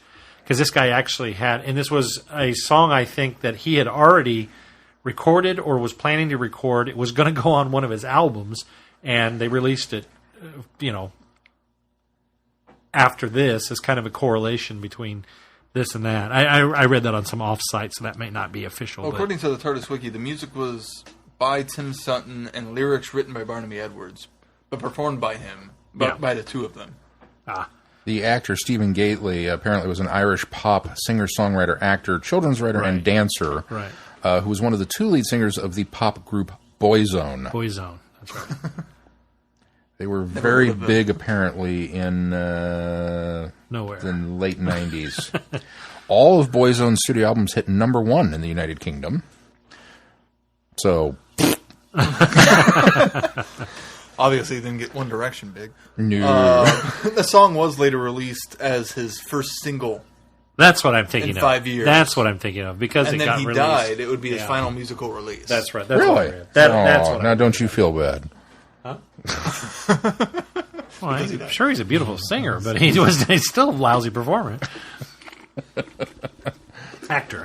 He was a lousy actor. He just had that... He was supposed to be that moony... Yeah, and he did glam I thought rock, he did the job well. It's just the role was kind of Yeah. It was kind of the gal that played his sister. On the other hand, she did a good job. She did a fine job. Yeah. There was one other thing that bothered me about it. Well, and it wasn't a big bother. And we already talked a little bit about it. But there were so many times that Lucy and the doctor... Oh, I know what the other thing was. Lucy and the doctor were leading on who they were and not pretending to be somebody else. Like, you get very familiar with, at least the doctor steering the conversation away from, we're time travelers and we come from the future, blah, blah. They were just right in your face. Yeah, and especially when he's letting Lucy... tell Aunt Sally. Well, they were by themselves when she discovers that. Yeah. But when she's saying that, calling her that in front of him, and he's not calling her out or saying, there could be repercussions. We can't do this. Changing the history, the course of time, blah blah blah. It wasn't getting any sort of lectures. I thought, it feels a little out of place, but okay. It's a 45 or a 50-minute story, so there may not be time to explore you just that. don't have time to push on to that. If it had been a 2-hour story, then we would have probably had one. At least one episode of the dealing web of with time that, being damaged. Yeah, and in my mind, I kind of retconned it in the fact of the doctor kind of was like, "Well, the damage is already done. Yeah. I couldn't have stopped her from telling it. They know, so I'm not going to bother trying to lie about it." Is how I kind of fixed it in my mind. I just hope we get some exploration of it later. Yeah, since I know it is kind of an ongoing, more in the line of new series storytelling. My other issue was with this was I thought, after what happened and the relationship that they had in the Blood of the Daleks 2-parter, they seemed a little too chummy. Yeah, by I this agree. point. I had that It was issue really quick turnaround. And the only thing that I could perceivably allow it in my head is that maybe they've had some adventures between now and Blood of the Daleks. And the only reason I kind of qualify that is because she says that she's talking to, I think it's Aunt Sally. Auntie Pat. Auntie Pat. I think she was talking about she'd seen a lot of things by now, and this doesn't surprise her. And I thought, because okay, you saw a lot in Blood of the Daleks, but I wouldn't qualify this as I've seen a lot of things, so this isn't weird type thing. So, and if I remember correctly from Blood of the Daleks, she was kind of hijacked from Earth and taken there. Right. So this was her first off. That was her first other. Exactly. World. So that was kind of my point. Was she seemed a little too familiar with everything, or relaxed and casual about everything for not having been with the Doctor for that long. Well, and she mentions to Tommy when he's talking about, the only ones, and she's like, no. I'm still kind of new at this, but... So you still kind of get the impression that there may have still been... early on, but... There may have been something dropped in there. Because really, the only bit that you get is right at the beginning inside the TARDIS, where she's talking about going to be sick because of the time buffering or whatever, and that feels... brand new. Like this is her first trip in the TARDIS. That feels against each other. But then once they land and kind of get into it, I don't know. I kind of think it's refreshing in a way that she snaps to when he says, "Will you go do this?" Yes, doctor, because she knows that we are in a situation, and based on performance, he's going to get us out. Which also gives me the impression there had to have been more stories because they were she was just too familiar with everything that it didn't feel like the third story. It felt like a middle of the season story, and so again, I kind of wrote that off as maybe they've had other adventures besides this, and I don't recall anywhere where it tied this directly to right off the heels of Blood of the Daleks either. So, and in my mind, while listening to it, I thought, okay, well, maybe there's some backstory we don't know yet of before she wound up on the Dalek planet. I hadn't thought of that. That could be and it wasn't until after I was like, well, no, they kind of made it sound like in the Blood of the Daleks she was hijacked. She was pulled right she off. went straight from there to there. Unless there's more to her that we don't know, which obviously there is more to her we don't know about with the headhunter coming after her, et cetera, et cetera. Right. Which I presume. Ooh. That's a fancy watch, Keith. Very Where'd you get that? watch. Loot Crate. Really? It's like a Predator watch. Wow. It's a I canceled too soon. It's a blink time. This was part of the spy box. Okay. It's a blink time watch where you press the button and numbers show up and then go away, and then you can push it again for like dates and time. Huh, that's pretty cool. Sorry, I was distracted. Sorry, listener, that you can't see this. I don't normally wear a watch. Well, that's what it was like. Why do you have this thing strapped to your wrist? It's not a Fitbit. It's a Captain Jack thing. Look, mine appears too. Meow. But it also tells me how long I slept and how many steps I took. And I'm still getting used to wearing it. I wouldn't have gotten a Loot Crate. I wonder maybe if they did that on purpose, just on the off chance that they ever want to go back and do more Lucy Miller adventures, that they purposely left themselves a gap here, just in case that Could have. Yeah, it's possible. that option's available to them. I also liked all of the nods to the music of the time. Oh yeah. In particular, Arnold's comment, "Hey, doctor, leave those kids alone." Yeah. Which had me rolling.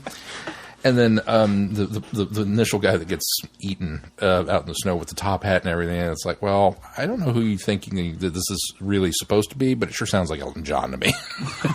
That's who I'm picturing. So, I can see that. poor Elton didn't, but you know. But then, of course, Bowie and everybody else like, oh, yay, more stuff. So, there's a lot of Bowie references. a lot of Bowie references. Which in the song that they wrote sounded a lot like Major Tom. Well, that's what they're going for because it was glam rock. Yeah. And the reorganization of the theme song at the end. Did you get all the way through the credits to the the glam rock Who theme? Yeah. Yes. That was a nice touch. That was a nice touch. Yeah, I agree. So, yeah, this one was a winner for me. I liked it. Quite enjoyable. Still enjoying the Eighth Doctor adventures. Yeah. So we move on to Immortal Beloved. Theosophy? Ha, surely you mean theophany. Because we're not talking about real gods here, are we? We're talking about the appearance of gods. Your heavenly power is a little too mechanical for my liking, and if I may be so bold, Lord Zeus, your demeanor is not very godlike. Is that the That's the synopsis publisher's for it? summary. Oh my gosh, that's a bad total giveaway. I couldn't find another one. That's a total giveaway. Yeah.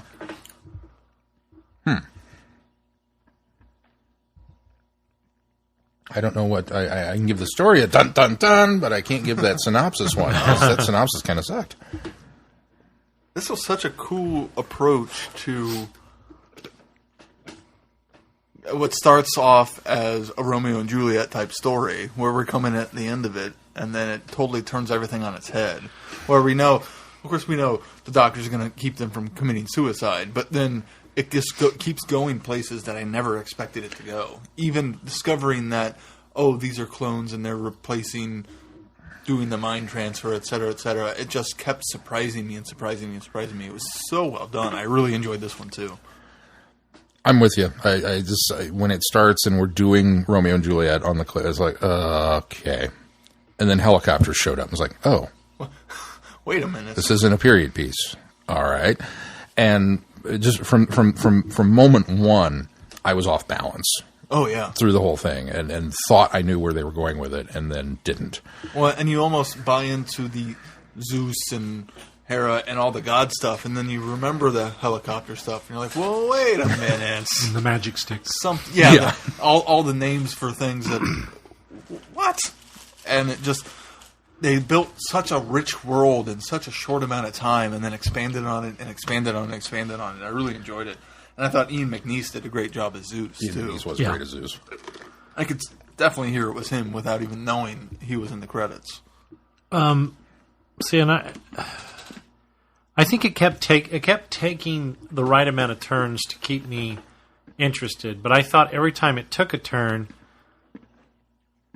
the outcome was predictable. So, like, I would guess something, it would happen, then it would change course. I would guess something that would happen, and then it would change. So it felt very predictable to me. It did keep turning, and then I was like, okay, I didn't expect that. Oh, okay, I expected that. Oh, but I didn't expect that. So that was kind of how this one played out for me. I didn't think it was particularly acted well, which is strange because it was Ian McNeice. I thought he did a good job. I thought some of the others didn't do as good as they could have been. Maybe that was the problem, is there was so much. I mean, I thought Ares, the guy that played Ares, was pretty dry. I thought the guy who played Hera was pretty dry. Even the guy that played, who's the main love interest guy, his first clone, Kalkin? he was kind of dry. The actress that played his lover Sorati. was good. Sorati was good. So it was a bit meandering at times, but I like the concept. Overall, I give it props for the concept. And for what you said about it I did the same thing thinking it was going to be something else, and then it wasn't. And they even set you up with dialogue when Lucy's equating it to Romeo and Juliet. You do in your mind go, okay, this is a Romeo and Juliet story. Yeah. And so you do start to play that out in your head, and they do switch that up on you, and I appreciated that. So I can't put my finger on it, but something feels familiar about this. And so I'm just shy of saying, well, it felt a little tropish, but I can't identify why I felt that way. And I've been thinking about it since I finished listening to it, and I still can't put my finger on it, but it felt really familiar to me for some reason. So that maybe kind of sullied my appreciation for it, but I certainly don't give it a hearty dun-dun-dun, but I enjoyed the story. It was another one in the line of, hey, this is really good what they're doing with the Eighth Doctor, and it feels very much in line with Doctor Who and how the stories just to me feel they should be told.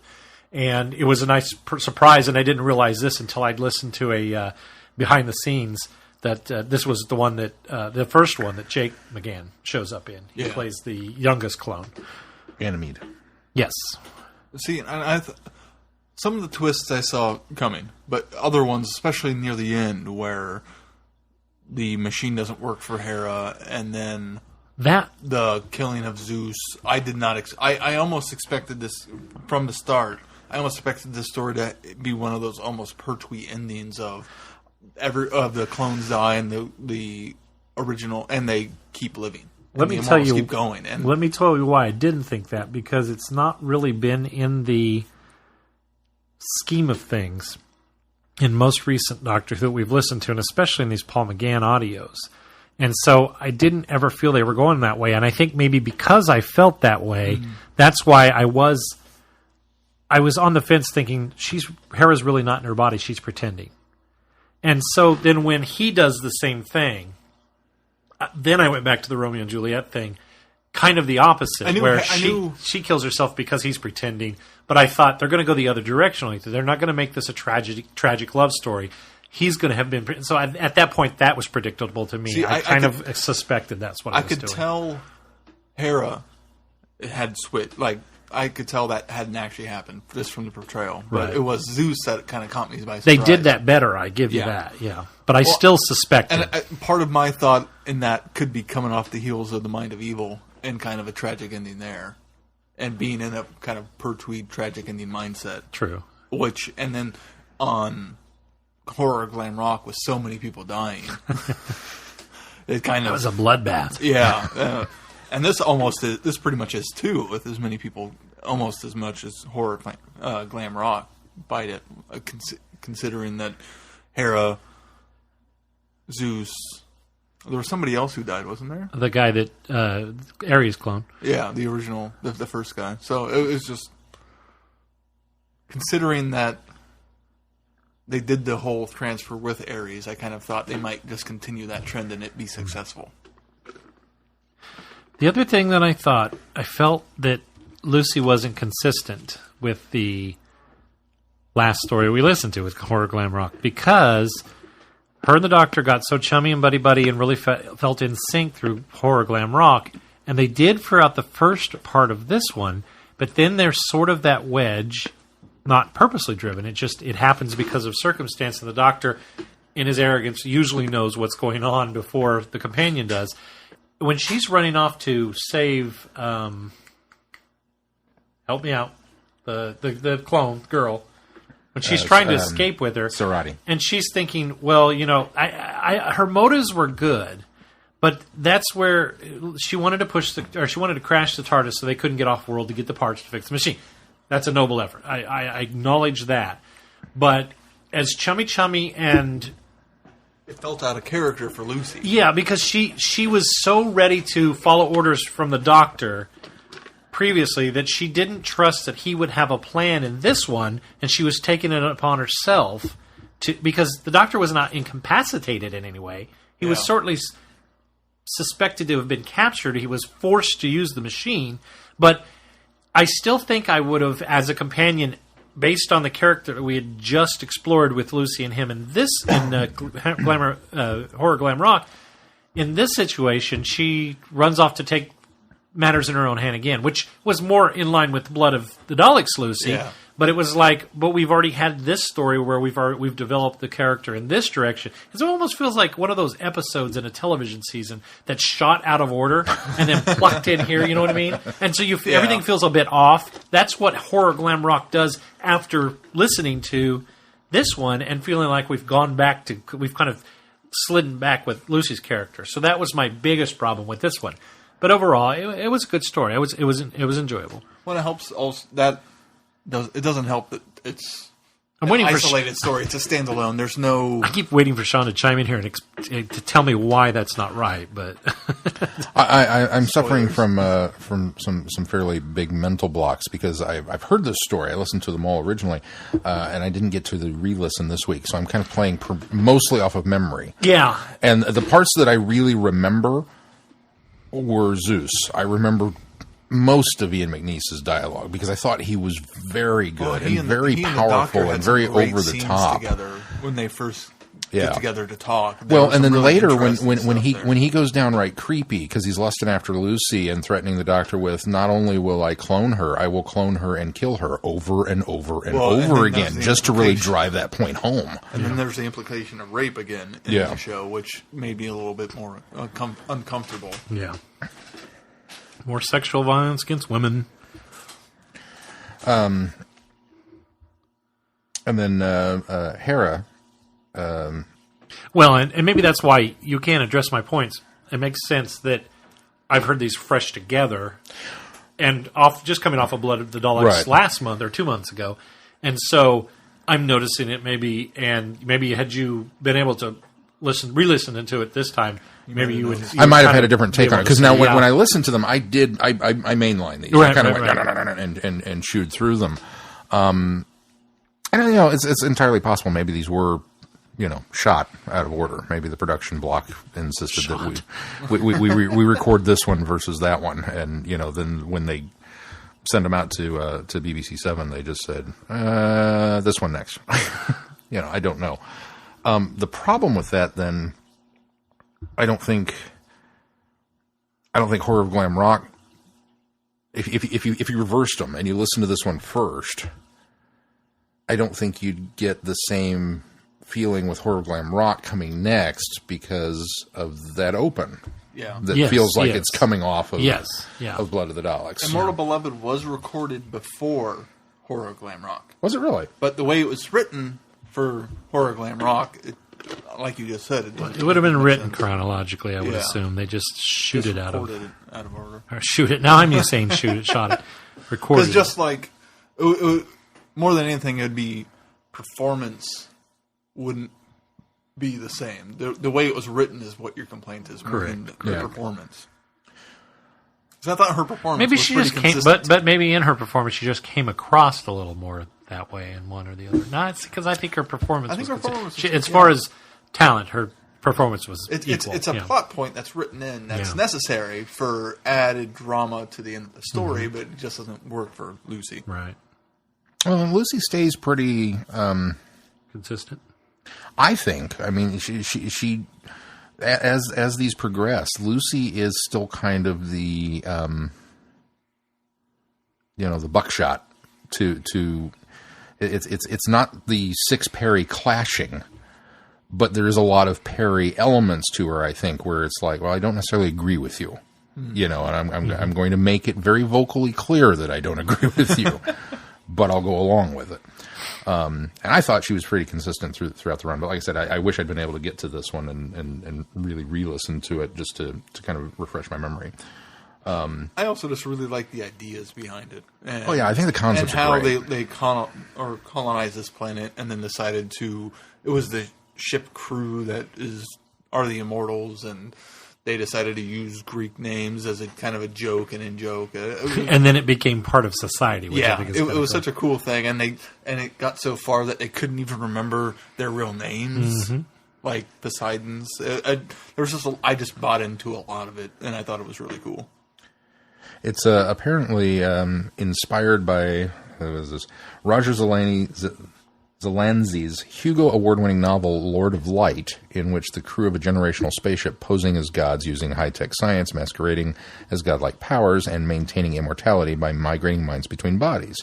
By way of homage, the name of the character, Kalkin, is a reference to one of the names given to the central protagonist in the novel. Oh. Cool. So they decided they liked that and stole it. I also tend to be a sucker for good artists stories. create, great artists Great artists steal. Elspeth Gray, who played Hera, well, you may have thought she was flat, may have also been channeling her inner Time Lady, because she also appeared in Doctor Who previously. She was in Arc of Infinity as, I had it here. Where did it go? Thalia. Thalia? Is that right? That's what TARDIS Wiki says. It's failure, isn't it? Thalia. Thalia. Yeah. Okay. Thalia. Now I can picture her.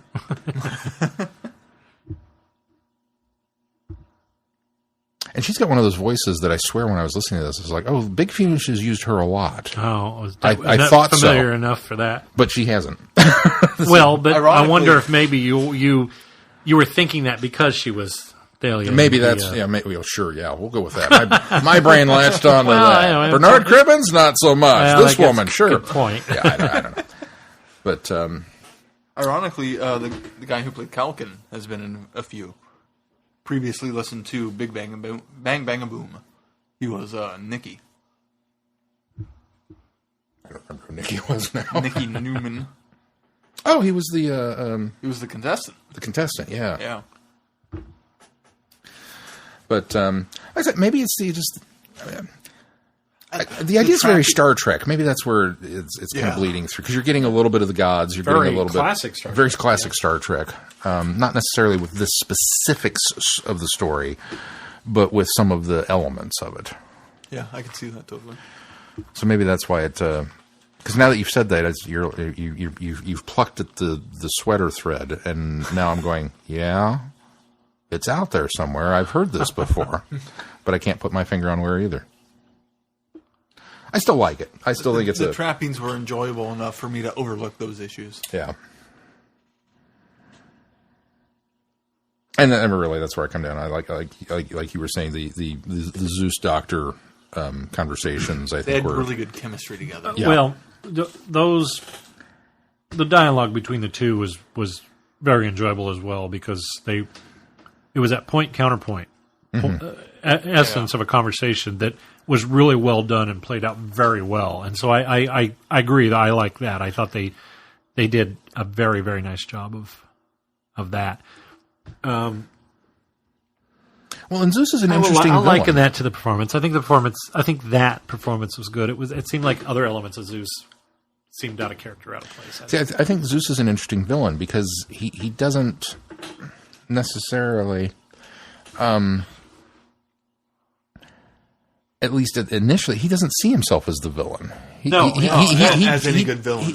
Right. I mean, he genuinely believes that everything he's doing makes perfect sense. Right.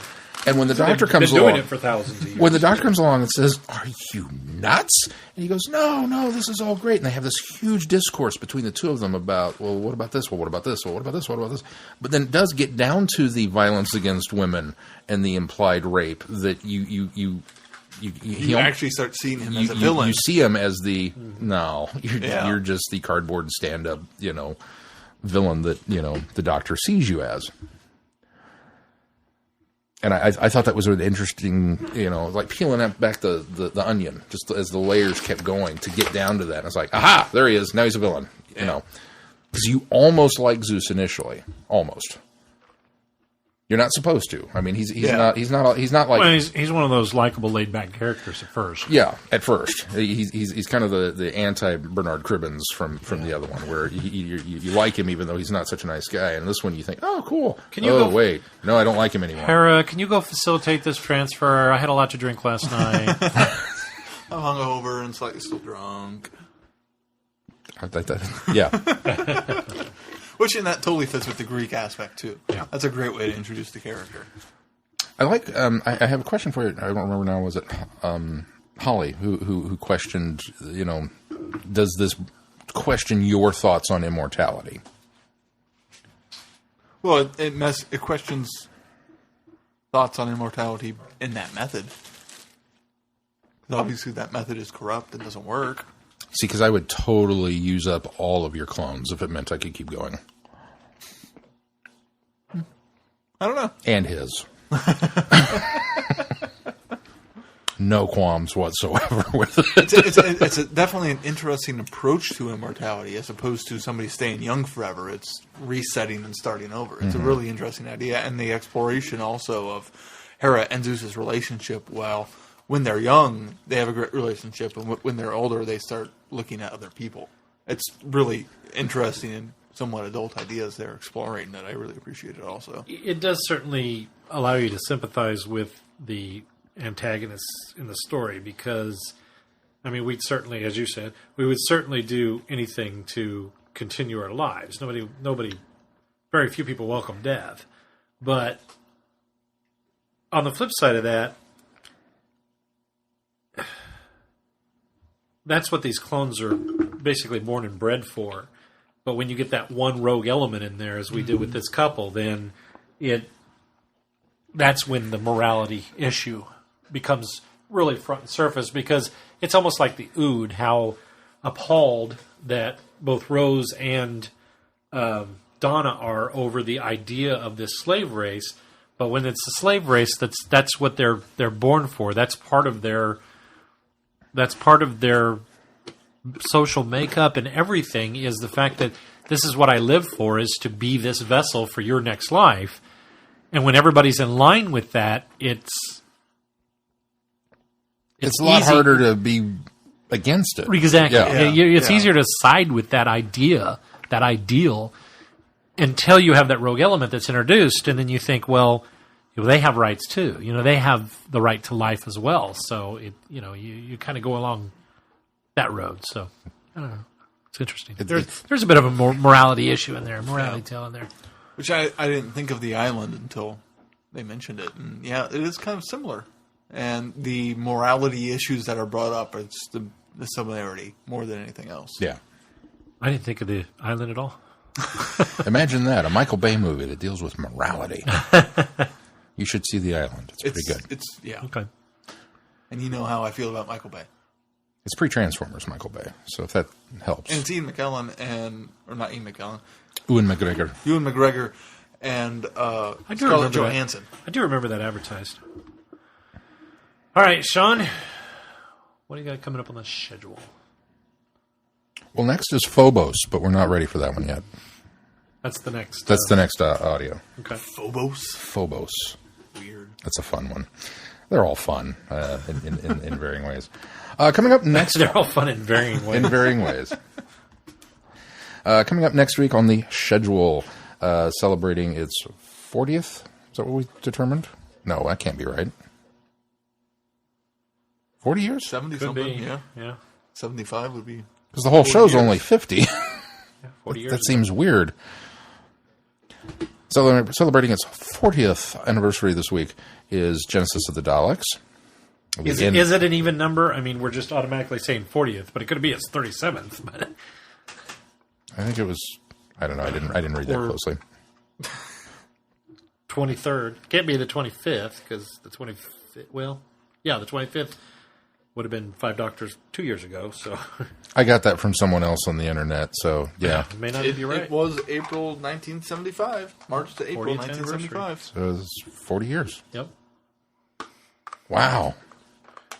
So it's That story, I'm 3 years older, or 2 years older than that story. I'm also 2 years old now. How does that work? 3 years older. You're older than I can't remember if I'm turning 42 or 43 this year. I'm 42 now, so you must be turning 43. I must be. So technically, its final episode aired on Saturday. Oh. Yeah, This coming Saturday? This last Saturday? this past Saturday.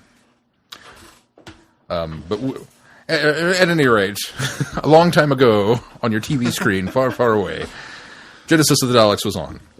Oh. And this Friday night, it will be on again. Because we're doing it for Friday night, too. So, at least the first 3 parts of it. So, please join us for that. And that brings up, because we've already reviewed Genesis, obviously, we will be doing Beyond the Doctor on our show next week with Tom Baker as Sherlock Holmes in Hound of the Baskervilles. Which You're is throwing me under the bus on that schedule post. You just blame Glenn. Just blame Glenn. Well, yeah, I had a good reason. you did. Still your fault. Trying to remember what it was, but no. No, Sean was very adamant in his defense that we should be pairing that up with Towns of Wing Chang because the Doctor portrays a Sherlock Holmes-esque character in Talons. And aside from my not wanting to watch Talons for Friday Night Who, Which was the main motivator. he had already put Genesis out there, and I thought that was a good idea, and I defended that adamantly and remembered that Jago and Lightfoot make their first appearance in Talons, and we will be reviewing Jago and Lightfoot's series eventually, which would make a better pairing for Talons of Wing Chang. So that is the reason we are doing Genesis. Not to mention, by deciding to do Genesis, Sean came up with some very cool concepts for the following shows ahead. So I think it all worked out really well. And now, if you want to blame me, I'll take all that credit now because I set forth in motion some really stellar stuff. Which I had already planned to do because I put Genesis out there first and then said, maybe we should change it. But that's okay. Yeah, but if I hadn't pushed you, just keep it on the It schedule. would have been pushed back. Would have been pushed back. Instead, Talons and Jago and Lightfoot have been pushed back. Yeah. Because we're not ready to start those yet. Well, I suppose we could. We could just jump in anywhere. Yeah, with those, maybe. I think, yeah. So maybe we should. I don't think those are so much as linear as, although they have popped up in, I think, a few regular Big Finish stories before their series, right? Did they they were brought back for something? Maybe. I think that's what I spurred... know they I think team that's up with the Sixth Doctor at one point. Yeah, I think that's what spurred the Jago and Lightfoot series, is the fact that they brought them back for an audio or a couple of audios in the main range, and they went, hey, these guys are still really good together, so... More of this, please. Well, that's Dr. Phil. He'll know. But anyway, we're not doing Jago and Lightfoot, nor are we doing Talons. We're doing Genesis and Hound of the Baskervilles with Tom Baker. And then finishing Genesis the following week and discussing, are the Daleks better off without Davros? Because Genesis is Genesis is the first introduction. Genesis is, here he is. This is Davros, and here's everything you get. And he kind of stuck around ever since then. So you got to put your thinking caps on. I expect some spirited discussion 2 weeks from now when we get into that to determine, are they better off? They couldn't beat the Movellans, obviously, but Yeah, they needed Davros. they needed Davros for that. But I don't know. We can't think. Bring back the creator. So We're too efficient, so bring back the moron. Glenn is apparently not a Davros fan. No, I love Davros. He's I love taking the Davros. Dalek side on this debate. I love the Daleks, too. So there's that. All right. And schedule is posted. I don't know if we went over that last time. Yes. It is posted and it is on the website. And speaking of things that are on the websites, because we have multiple, we have a, what is this called? Periscope account. We have a Periscope. Periscope. Like in a submarine. Boo, boo. I almost called it a spaghetti monster. I don't know why. If you haven't heard of Periscope, it is I an had app not that you heard can of Periscope. download. What is it, and Glenn? Keith tells me that it's for Apple It's only, Apple and I only. didn't realize that. But we have a Periscope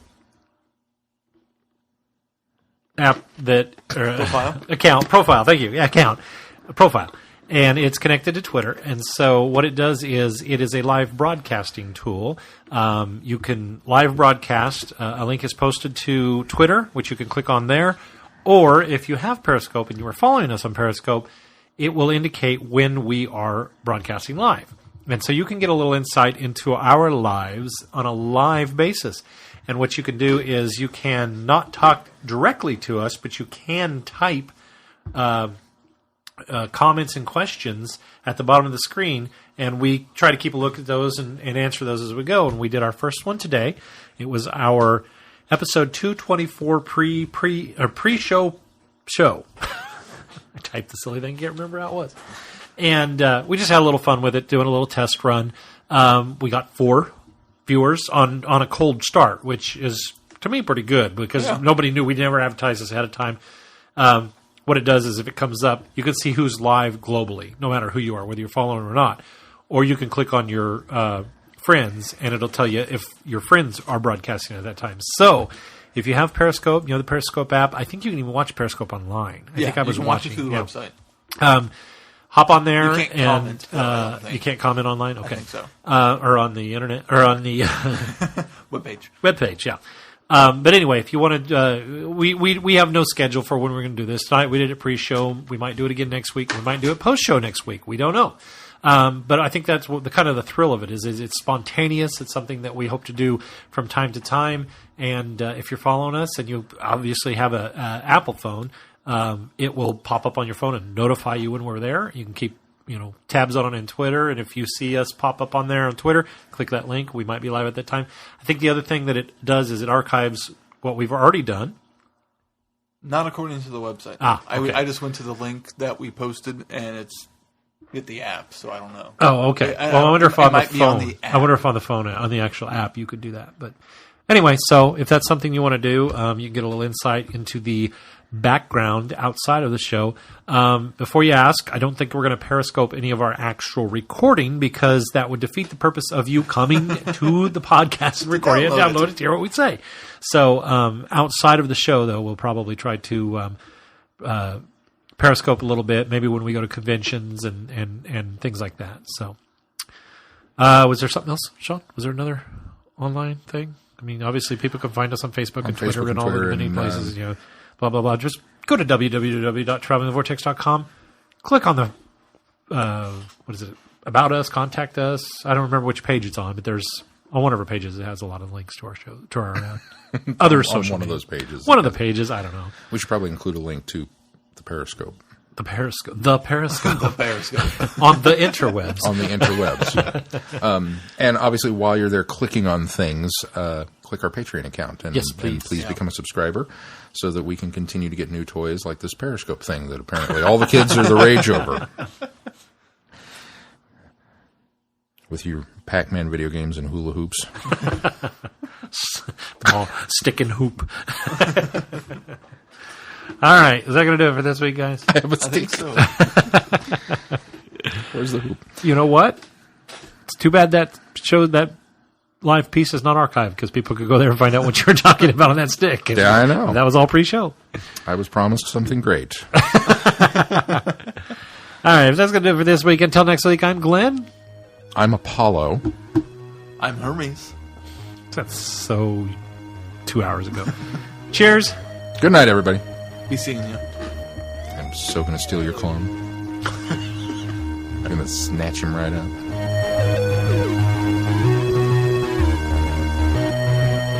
You have been listening to Traveling the Vortex. Doctor Who and all of its associated programs are owned and trademarked by the BBC. No infringement is intended or implied.